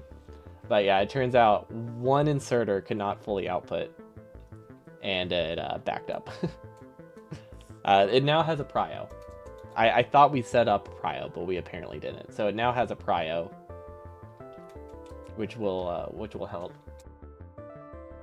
It works way better. But yeah, this is why we haven't been doing space exploration as much, and why we've only been doing Meme Run Monday once a week. Because usually we did it Mondays and Tuesdays. You break it, you fix it. Well, I was gonna fix it. I just couldn't remember whose blueprint it was exactly until you said hi today. I was like, oh right, that's it. But yeah, this consumes about 4 streams a week, roughly. We're very close, as you could kind of see in the stage version. We do need to finish the staging. We need to debug it. That's gonna take a long time.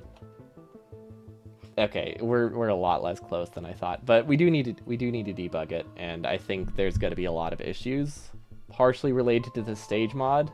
Kind of broke some things in ways that might have caused permanent issues, or not directly from the stage mod, but there's an interaction between the stage mod and another mod that caused some things to be permanently there, even though were never there in the first place. It was really weird. It created like ghost things that blocked other belts, and that might have caused permanent damage with the blueprinting. So we'll see. I think there's going to be a few belts missing here and there that I won't be able to tell until we do all the stress tests. So that's going to be really fun. I imagine we're going to spend like a week troubleshooting it. But right now, what we got to last time is we set up... we are setting up everything we need to produce 6 outposts an hour, which is roughly, I think, 1,000 assembly machines an hour. No, 6 outposts an hour is 1,800 assembly machines an hour, I think is the goal. So, something around there. Like 400 of all of these an hour. And then we need to get like 5,000 to 10,000 belts per hour, which isn't actually, the belts isn't the hard part. The hardest part about belts is just trying to put it on the train and not have too many shipped, but those are the easy part in terms of assembly machines. They're not the easy part in terms of how many how many furnaces I need though. Also, what is this? Why am I copying this? Oh, that's the gear belt. I don't need the gear belt. Oh wait, do I need the gear belt? Oh wait. Wait, what's the ratio? Hold on. I need to do some math real quick. And by math, I mean place things randomly and look at the numbers. Okay, so these use 5 gears for every 1 gear, or for every 1 transport belt. So that's 5 for every half gear. Oh, that's a lot. Okay, that's like a 5 to... That's a 10 to 1 ratio. Okay, what about these? 40. Well, wait, that doesn't really have a ratio. Because it's not comparing to any gears. I guess we can say it's a 40 to 1. So,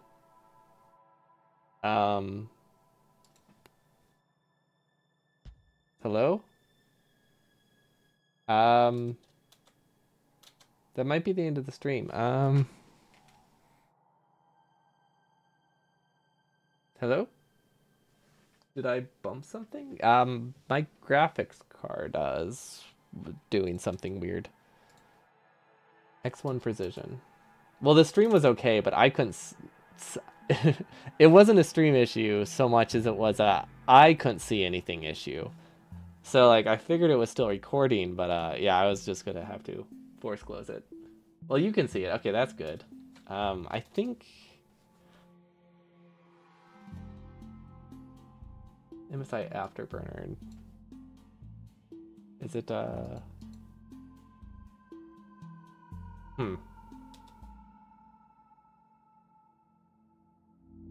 We can write what you have to do, chat guided speedrun.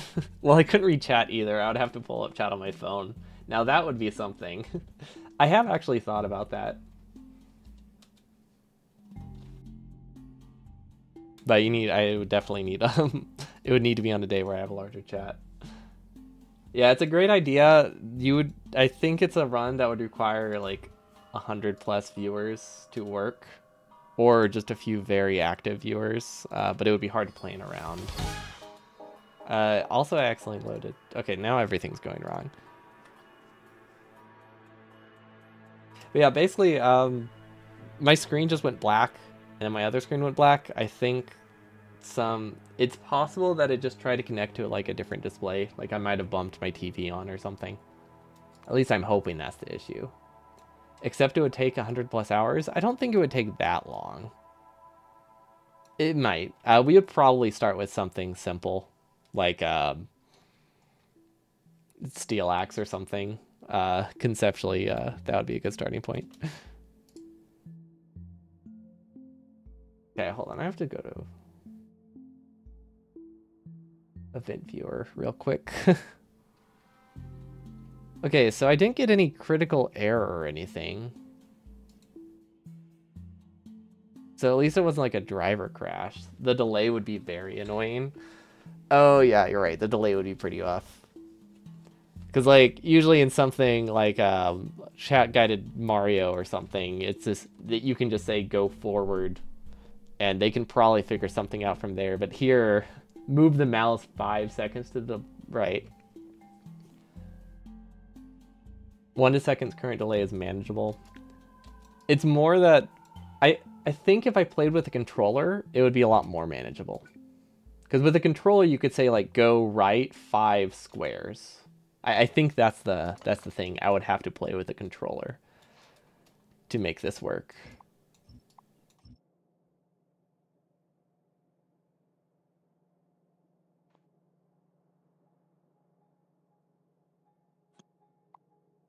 Hold on, this is built weird. That sounds like suffering. Well, that's why we would just go for steel axe as the starting point. So that way it's a little bit less awful. Playing Factorio with oh, that's the suffering part. Yeah, you're right. Yeah, that part is not great. I think they really dropped the ball on the controller support. I'm very much not a fan of their what's the word? Not interpretation. Implementation. I'm not a huge fan of their implementation of it. I think it did a lot of things that could have been better and have no reason not to be better, but I don't play it that often. But I was wanting to play it more often. How do we do this? We need to make a double gear lane. We've never made a double gear lane before. Do we use red belts? How much does this produce? Oh, it's really hard to say. It says 17. We can make a really easy version. Or you can make a good version.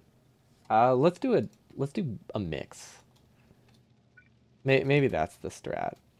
So we need to copy this. And we need to mirror it. And we need to flip everything. You wanted to ask how UPS is a standard 100% run? If you want to get under 5 hours,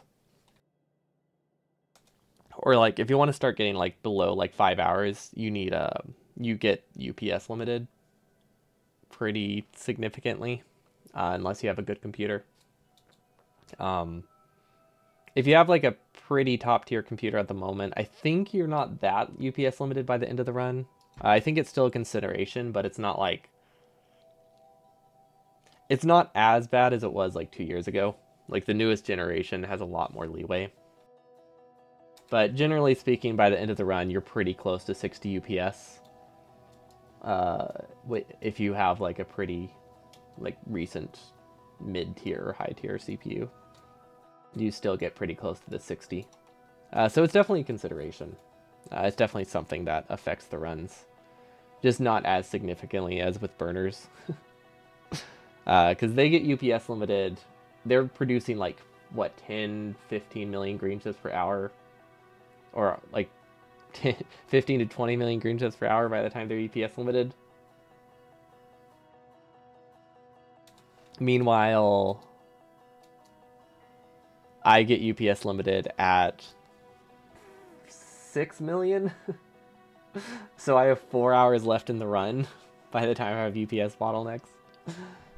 And I lost his recent 100% run by seconds because some lags. Yeah, so it's still a consideration at like the top level, I guess. It's not as significant as it used to be, at least, but yeah, it's still there. And I guess as the base catches up, it will become more of a consideration. Isn't there some UPS benchmark map? Maybe someone knows. What do you mean?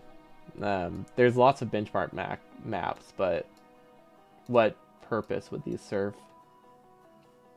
Or what did you have in mind with this? I think we have to make these a tile apart, because I don't think I like the idea of having to connect these. Yeah, you can benchmark with the latest runs. That's a reasonable idea. Are you just trying to like do the run? Is that why you're asking? Or like you're interested in trying one?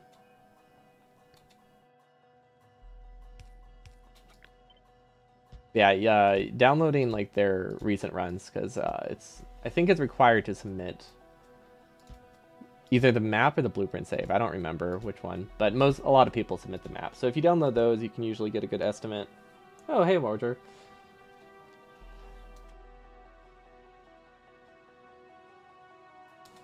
Yeah, and there's also just general Factorio benchmarks, which has those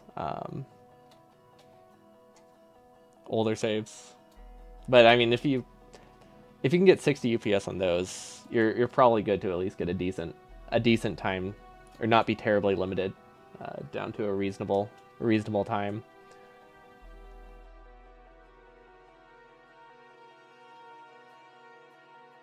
Because there's a good like 80% of the run is spent not being UPS bottlenecked for normal runs. It's like 60% of the run here. Sorry, I can't get over how bad burners are. Why are these not working? Just curious. Gotcha. Yeah, they're limited. Like, it does affect like how they design the bases and how many outputs you can build. And then they released a new generation of CPUs, and then it was a lot less of a problem for a while. Not fully resolved, but definitely less. Where? But now it's been like a year, so things are catching up again. This doesn't make sense to me. These are just making circles. How did I How did I mess this up? Okay, we have to just manually fix these all. I see the issue. I don't like it, but I see the issue. Okay. Oh, sorry. Okay, is that Factorio box? I can add that to the allow list. Anything Factorio related, I tend to add. You're good for a minute if you want to reshare it. I try to allow anything Factorio that I know of, but nobody's ever shared one of those before, so I didn't have that on the allow list.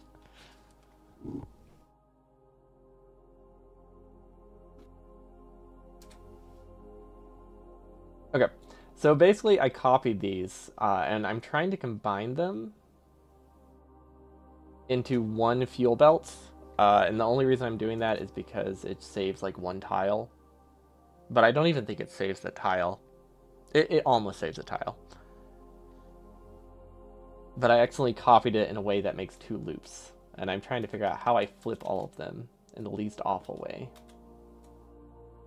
Okay, so if I flip, I think I can get away with flipping just the top.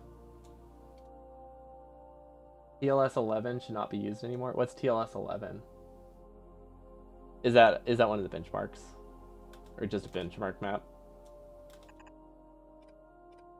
Oh no, I broke things. How did I break things? Oh no. Okay, we're good.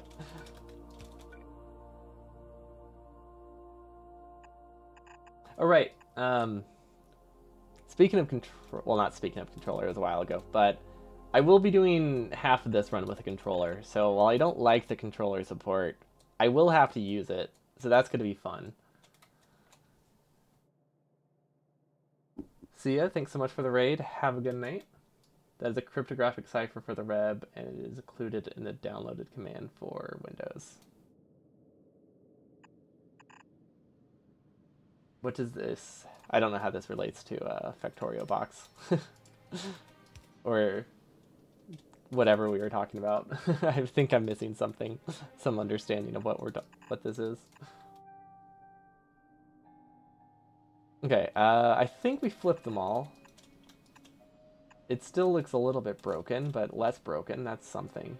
Oh, it's on the page that was linked. Gotcha.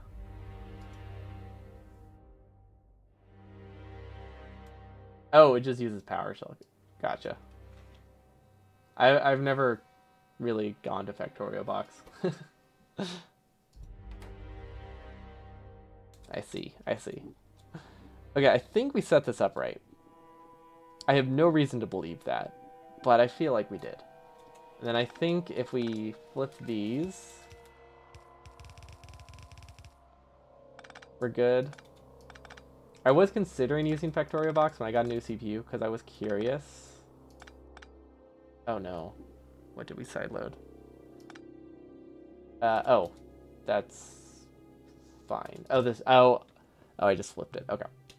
But then I realized, why don't I just benchmark it with my own base? And that made a lot more sense. See ya. Have a good night as well. Yeah, we'll probably be ending soon. I just wanted to get this gear thing finished because we were close to finishing it the other day, but we didn't quite finish it.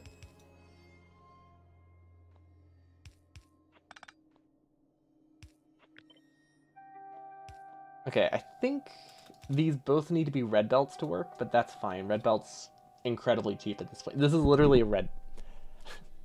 This is 8 yellow belts? No, how many yellow belts is this? 1, 2... This is 4 yellow belts of iron ore going directly into red belt. So we can afford red belt now. This is the moment where it's cheap. What the script does is it runs the benchmark on your PC and uploads the result to the Factorio website. Okay, I figured it was just like a download command, if you didn't want to click download. I have never been able to figure out how to run Factorio benchmarks without launching the game. I really want to, but because it seems useful, because I've been trying to do stress tests for different parts of the base, because UPS does matter for this run a lot. I could easily save like 1 to 2 hours with UPS improvements, I think, if I knew what I was doing. Which is significant, just because we have such a large window to save time. But the only way I know to test things is by copying them 20 times until they max out my CPU, which is it does the job, but I think there's better ways. I definitely think there's better ways. Okay, let's see if this actually works. Actually, I think that part's correct.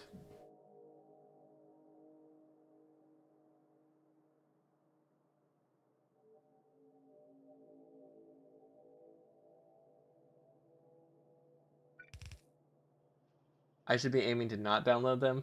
Well, oh yeah, I don't mean that one in particular. I just mean general benchmarking. I know there's a way to like run Factorio locally without launching the game itself. I don't know if that's a Linux only thing. But yeah, no, I'm not talking about Factorio box. I just mean general. I need to learn how to launch to run the scripts or run maps without actually launching the map. Because we've had to do so many UPS benchmarks with this base, and every single time... Actually, do I have one? I think I have an example of how we do it. Right here.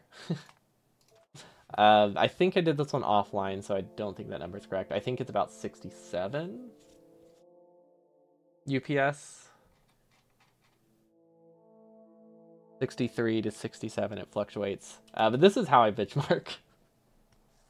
Which it works, I think. It gives me a rough idea of if it's better, at least. It doesn't give me a perfect estimation. But yeah, we just copy the build until my computer gets to 60, and then see if things are functional. Burners. Yeah, we were doing space exploration. I wanted to do a little bit of burner designing today as well. Tomorrow, okay, so tomorrow, I forgot to mention, tomorrow I will be streaming. It's either going to be really short or it's going to be slightly early.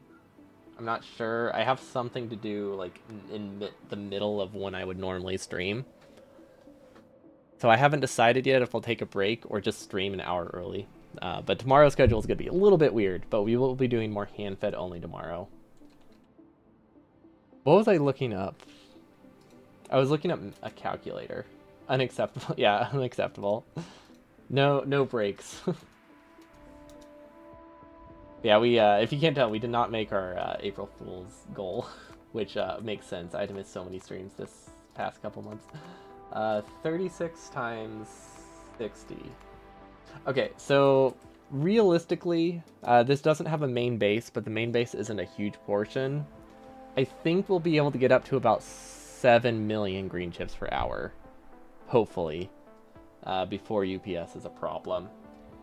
Now, I did have to downclock my RAM, or not underclock, I can't run my RAM at the full speed, and I was too lazy to find, like, an intermediate value. I think I could probably get another, like, extra outpost if I fix that, or two, just because it's a pretty significant effect, because we can see the number here. Before I did that, it was at, like, 75, so that dropped this by, like, 6. How do you copy the whole section? You can clone an entire area. And I just cloned the whole thing a few times. The nice thing is it also clones everything on the belt, so you don't have to wait like 15 minutes for it to kickstart itself. Which is the main thing, another reason I really like it. Also, I forgot, thanks to Matey for the links, or the commands. I need to save that and mess around with that. There we go. Factorio benchmarks. I spelled that so wrong. I don't know why I'm terrible at typing, like when I just type things quickly. But yeah, I've been using the clone tool, and since it copies everything on the belt and in the chest, it's really easy to just do a quick test because you don't have to wait, which is great because it takes 30 minutes for these lanes to start. If I couldn't copy everything, benchmarking would take literally half an hour because we're maxing out the CPU, so I can't even speed it up anymore. So it's been manageable. But yeah, we can get up to about, I imagine, 9 million green chips per hour. We'll lose a little bit of that because of other factors, but honestly, I think that's pretty close to what we'll actually be able to get in the run. Which sounds like a lot until I realize that's still 3 hours after getting every outpost up and running. But it's fine. Once I reach the UPS bottleneck, I'll do some achievements, and then I'll probably just end the stream, because I don't really have anything else I could do for 2 hours on stream that doesn't interrupt the recording or make it take longer. Because like I thought it would be great to just play a game on the side, right? Have Factorio be small, and then just play a game in the background and just switch games.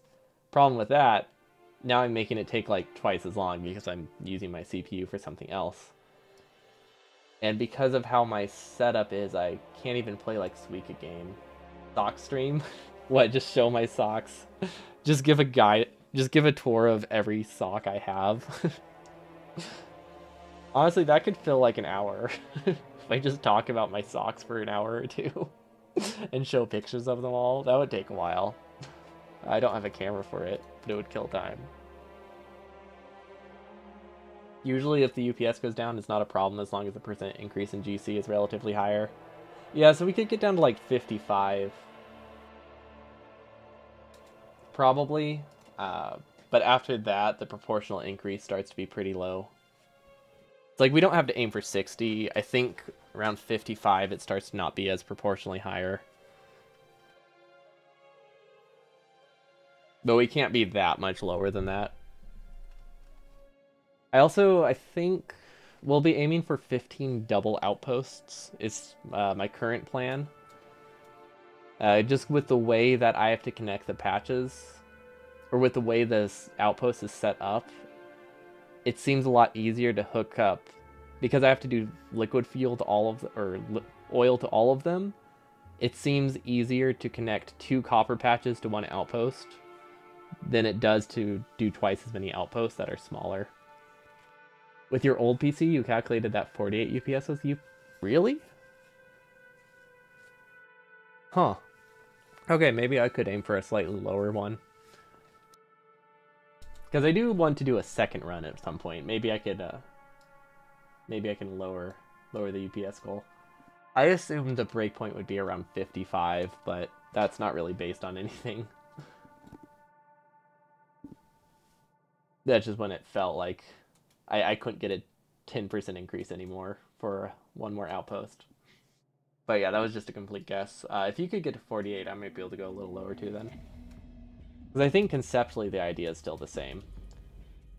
Because the early base should stall by that point, so this won't be doing that much for performance. So it's really just going to be outpost proportions. Hella large. I like larger. Or wait, I read that as lager.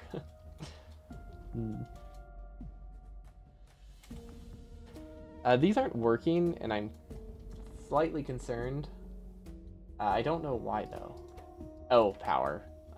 We don't actually have power in anything yet. Okay, that will let us stress test it. Okay, so I think this is something we can copy. Oh wait, we should probably upgrade it to red belt first before we copy it, huh? Every outpost is decreasing your UPS by 3, and it was 25k per minute from out. I'm so my basis for what an outpost for produce is absolutely screwed if I look at that and think that sounds like a lot. But yeah. So were you only ending up with like 10 outposts? Or 8? What would that be? 8 outposts?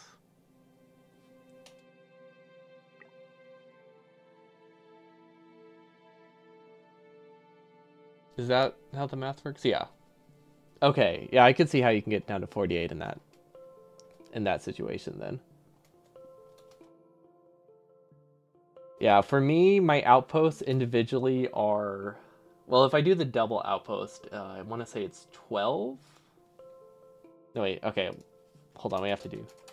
1, 3... Our end goal is 140,000. Which is so bad. For reference, I have a 7800X3D, and I'm peaking at 130k green chips per minute. So that would be compared to a computer from like 5 years. years ago, right? So, yeah, burners are bad. Is the gist of that. So I think each outpost individually, if I'm doing 15 of them, is 9k. We have 9k per minute from each outpost.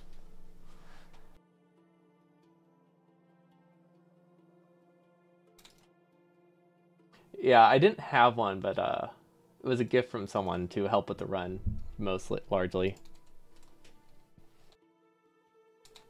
Yeah, it's really nice. My RAM is actually slightly limiting. I think I can run it at 5600. I just have to manually overclock it because Expo was causing my computer to not be stable, which was for a 12-hour run. That's bad. There's a very good chance it will crash during that. So I'm running it at stock now, which I think means one less outpost. With the performance differences I've noticed from it. But yeah, it should be really good for the run. And before I got this, my goal was 16 hours as well, but not a comfortable 16 hours. Yeah, it's a pretty rough loss.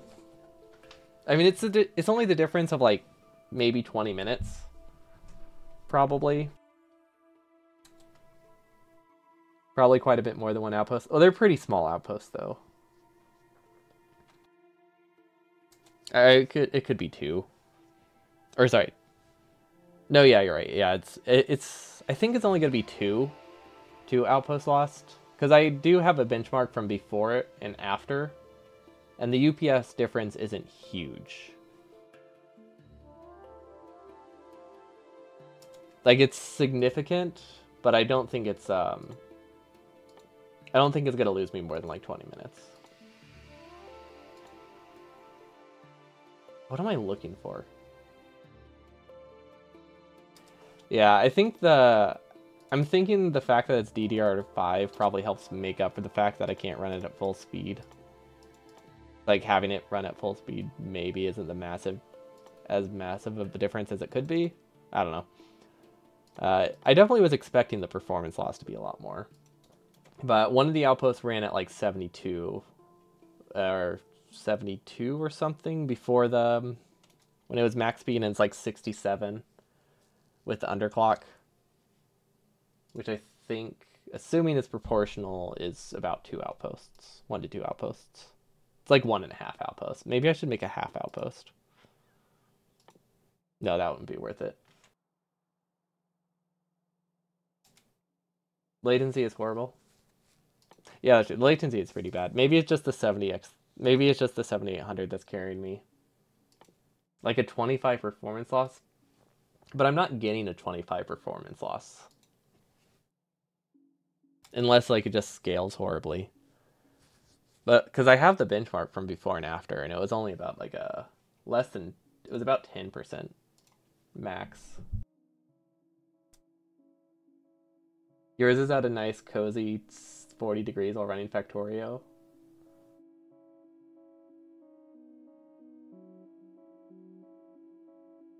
That might make a difference. Oh my gosh, why do I have so many boss today? Where's the infinity chest? There it is. Okay. We just need to delete it. I need to make sure these work before I copy it 4 times.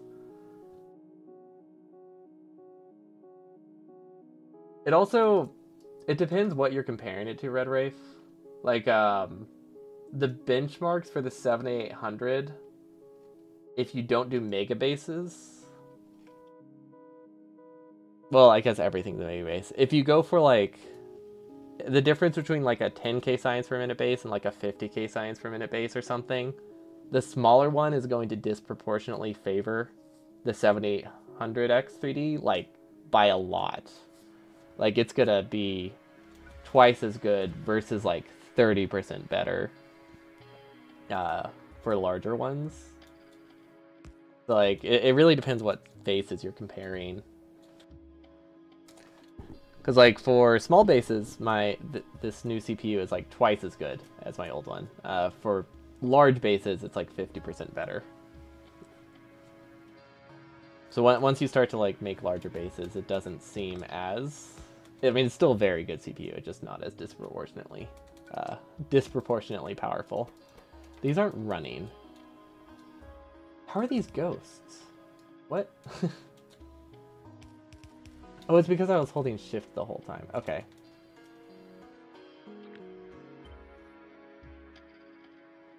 There we go.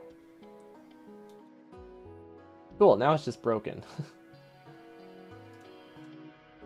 What was registered as a link there?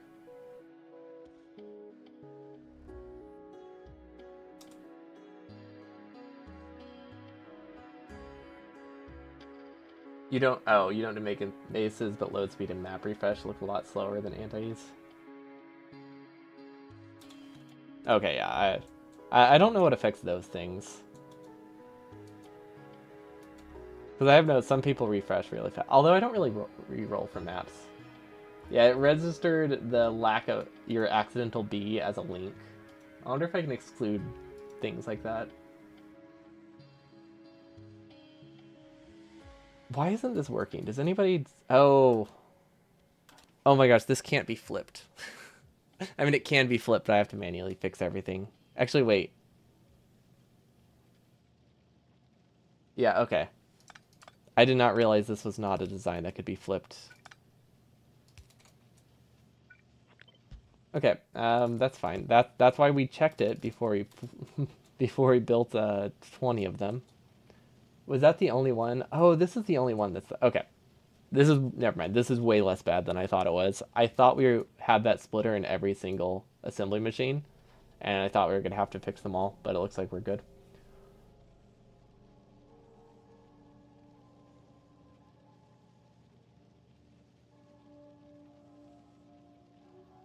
I mean, if you don't want to run the command, you can also just download the map and run it.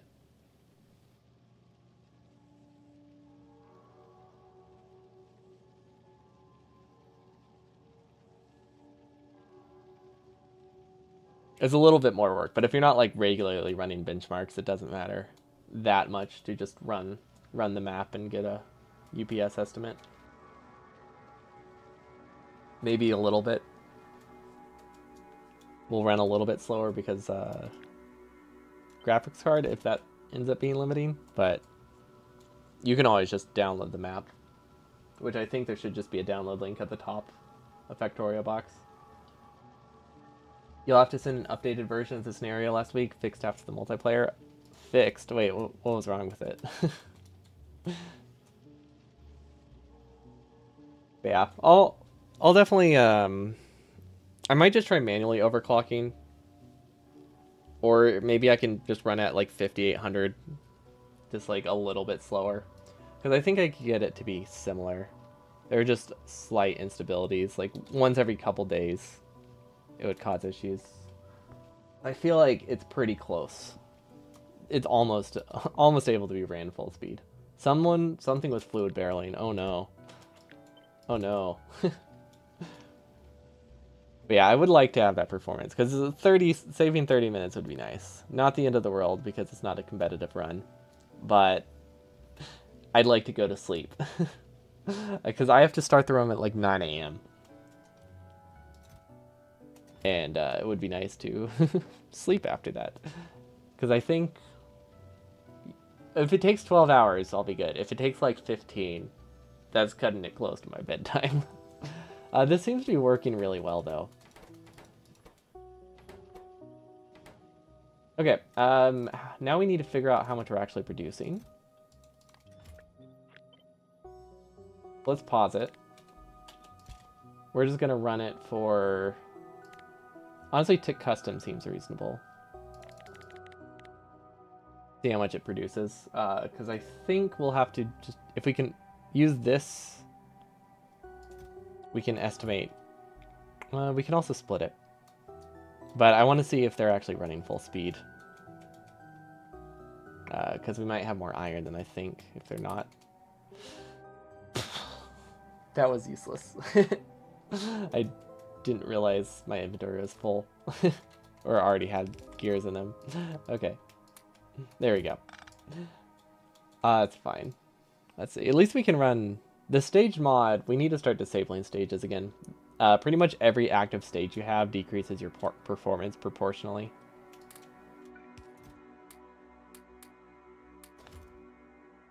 And I need to go back to disabling it. Okay, so that's 2100 gears per minute. That's pretty good. Okay. So we were using a little over 1 red belt. That sounds about right, because the estimate should have been 17. So we are actually producing at... We actually are producing at the estimated assembling rate for, like, the first time ever within, like, I think it's, like, 1%. Or, like, 2%. Because we are technically iron limited. But, yeah, this is, like, the first build we've made that isn't inserter limited, so that's fantastic. We're finally moving up in the world. Our inserters are almost functional. And guess what they're going into? They're going into a red belt assembler. There's no way. Literally, it's literally impossible, I think, to make this run full speed with burner inserters. This one we can run. This one... Why is it speeding? Oh, wait, I'm still... There we go. I was wondering why I was going so fast. This one I'm pretty sure is impossible to run full speed. Let's see. It will take 32 gears per second. And it has... We can do up to 6 inserters if we want them fully automated. Well, no, we could do... Okay, we can do up to 11. Yeah, that's not possible. We can't run that full speed. Yeah, that you can't run one of these full time, can we? Oh wait, it's over 2 seconds. Okay, we can technically, if we have 11 inserters going into it. Just producing gears seems as complex as mixers. What are mixers?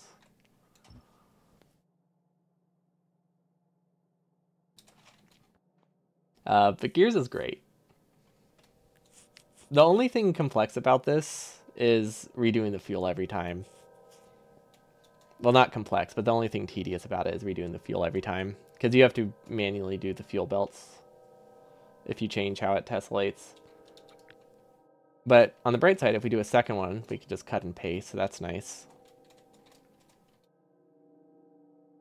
Yeah, we could do self-feeding, actually. It might be worth it.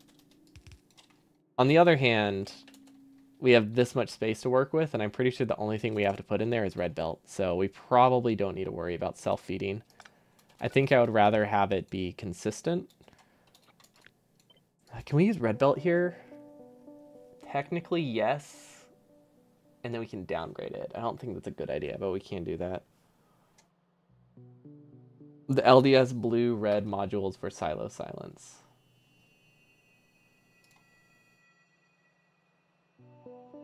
Oh, mixed. Gotcha. Like the mixed belts. Or the mixed builds. Okay. Yeah, it's this isn't the complex part. Wait, have you seen my LDS build? And my blue chip build? You probably haven't, right? This is my LDS. I'm sorry, I forget what it looks like every time. It's so awful. It's so great though. It direct feeds the steel and it direct feeds the copper. The only thing we need to do is bring in plastic and all the ores. And I think it's absolutely fantastic. This one's technically not that worth it. I mostly made this because it's really fun. There's a much simpler version that is 1 tile taller, but I opted for this one because I like the look of it. Blue chips is similar. A little bit less complex. Blue chips actually needs logic on some of the inserters because we need to have them self-feeding. So all of the red chip inserters have logic on them, which isn't great, but it's manageable. Direct feed everything, but nothing works at full speed. Yeah, but the performance improvements are worth it. Because this stuff will still be running while I'm UPS limited for a while. So direct feeding is helpful for that. Also just helps with like startup time. Because like direct feeding, Because this concept is used in the actual runs. Like direct fed LDS for steel and copper is used in it's used in actual 100% runs for their LDS, or at least it used to be. I think it still is. Because they don't run at full speed, but they run at like 95% speed, which isn't that bad. It's not that far off to save the overhead of having that extra belt transfer between the two and have it just be nice and compact. Because this is pretty, I think it's pretty darn close, right? That's 0.675, 0.625.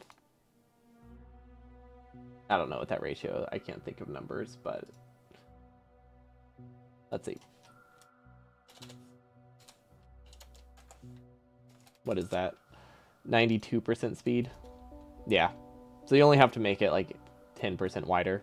So that's like 4 extra assembly machines, and you save all the infrastructure of having to transfer resources between 2 builds, and also you save like 10% of 20% of the inserters, which is also nice to offset the assembler cost. But yeah, it looks really cool. That's the main thing. And for burners, the performance and saving it adds up. That's why our entire outposts are direct fed as well. Those really add up. Direct feeding our outposts save like 30 to 50% UPS, which is huge. But I imagine we need to send belt here, and then more belt here, and we'll like split this down the middle. That's what I'm imagining this is going to be set up like. And then we'll output into the side. Spacing wise, this isn't correct. I'm just trying to get a rough idea placed. We'll work on it more Tuesday. But I just wanted to get gears done for now, and then this is 15, so that can technically be 3.6, so we can do 5 of these. Plus 1 more, because they're definitely not going to run full speed. Okay, and then outputs, will probably output something like this. So these will all need to be undergrounds. And then halfway through, it needs to downgrade to red belt, or downgrade to yellow belt, so that way they run full speed. Because they have trouble running full speed with red belts. So you can only use red belts when the belt is very saturated. It's basically the rule of thumb for burner inserters. So like right here is highly saturated, they can run fairly well. Here it's such low saturation, they would not run even close to full speed. So downgrading halfway is nice, or splitting the belts is also nice. I might just split the belts, but we're producing red belt here, it just seems right to use some red belt. And then there's going to be coal. Okay, so the only thing they're missing is the output. And to make them safe, they need to be 1 tile above. Okay, that's good. I don't actually... This isn't right at all. We don't need this much red belt. We need more undergrounds. There we go. That is more close to what I need. Because most of the red belts we use are undergrounds or splitters. We don't actually need that much regular red belt. Yeah, we'll have to do some math. I think I need to produce them at a 1-to-1 ratio. And that's weird to do because we can't base it off of the crafting time. We have to base it off the inserter ratio, which is it's an 8-to-1 ratio. How do I do that? So this isn't, we need 8 times more gears for these, which means a 1-to-1 ratio is like this. A 1-to-1 ratio is 8 assemblers to 1 assembler, if I'm thinking about this correctly. And I think I am. That's wild.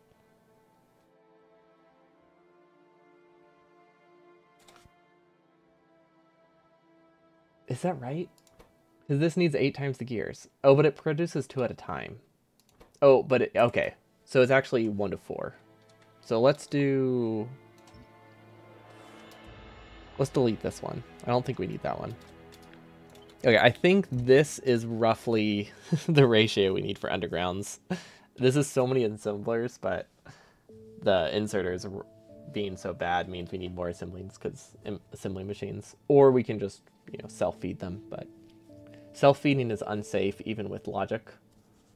So I'd rather have a safer build that uses more space, especially when it doesn't increase the size of our build. Yeah, so that means next time we do splitters, and then what else? I think splitters is the main goal. Oh no, we need to redesign the outpost. No, that's a top goal. Because I think we can redesign our base to not use red splitters.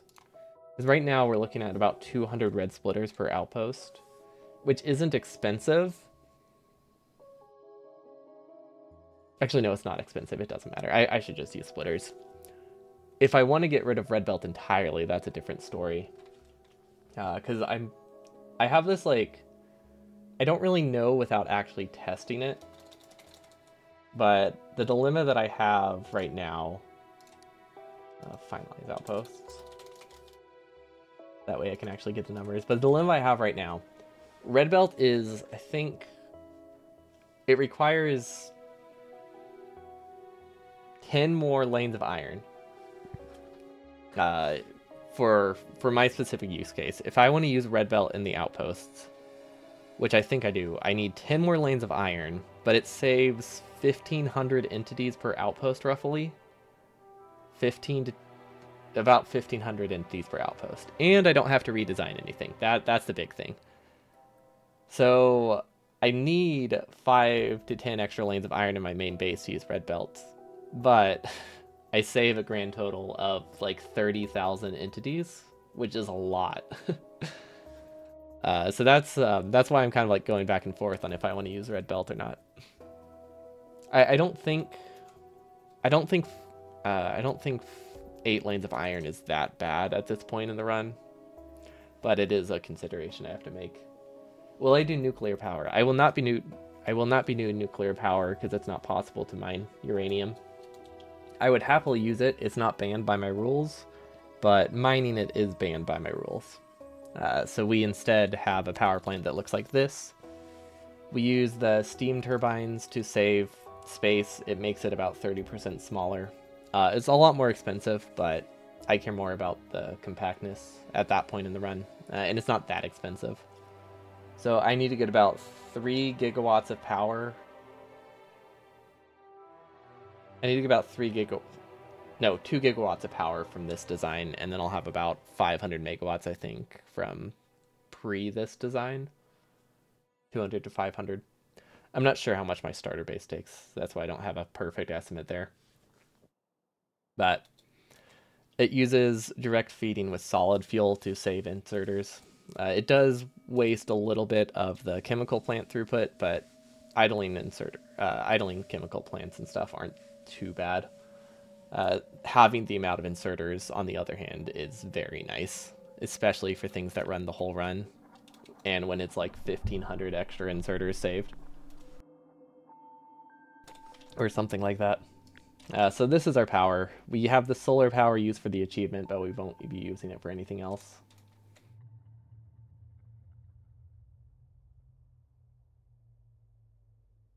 Is there anything else notable? We do use beacons a little bit. We can only really use them for sciences. It's not like they're banned for anything else. It's just they're not that useful for anything else. Because most things end up being almost limited by the inserter speed. Beacons aren't going to help with that. So like beacons in the outpost, yeah, that's not going to do anything. Like what can I do if I beacon an outpost? It's not going to make the world easier. I think I've oversized our rocket part production. It's actually twice the size of a normal run, I think. At least the run I'm comparing to. But we need to get 10,000 extra space science an hour faster.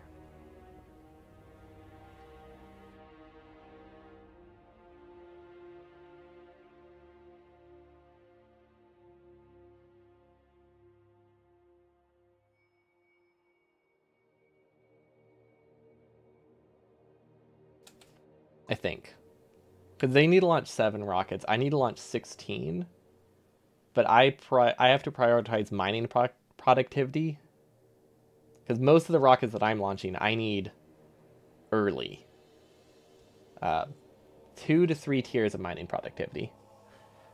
Because that saves... That's the only way I can get 4 red belts from a single patch. I think it's 16 rockets.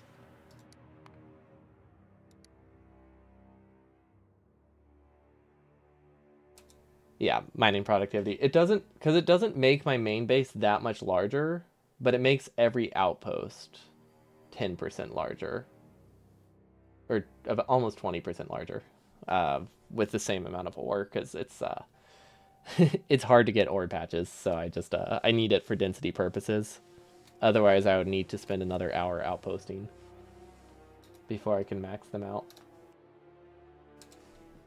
Because it decreases it from, what is it, 48 to 40? Roughly? Miners per lane. Which is huge. That's huge. We struggle, as it is, to get enough ore from the patches for the outpost. Yeah, that's where we're going for the rockets. Since it doesn't increase our base size that much, it only increases the main base size by... I mean, it's a lot, but it's not that much. But it makes our outpost so much better. It might not be worth it, but we have so much time to research that I figured it would be... It's worth a shot. I think it's, I want to say we're spending 10,000 extra science on it.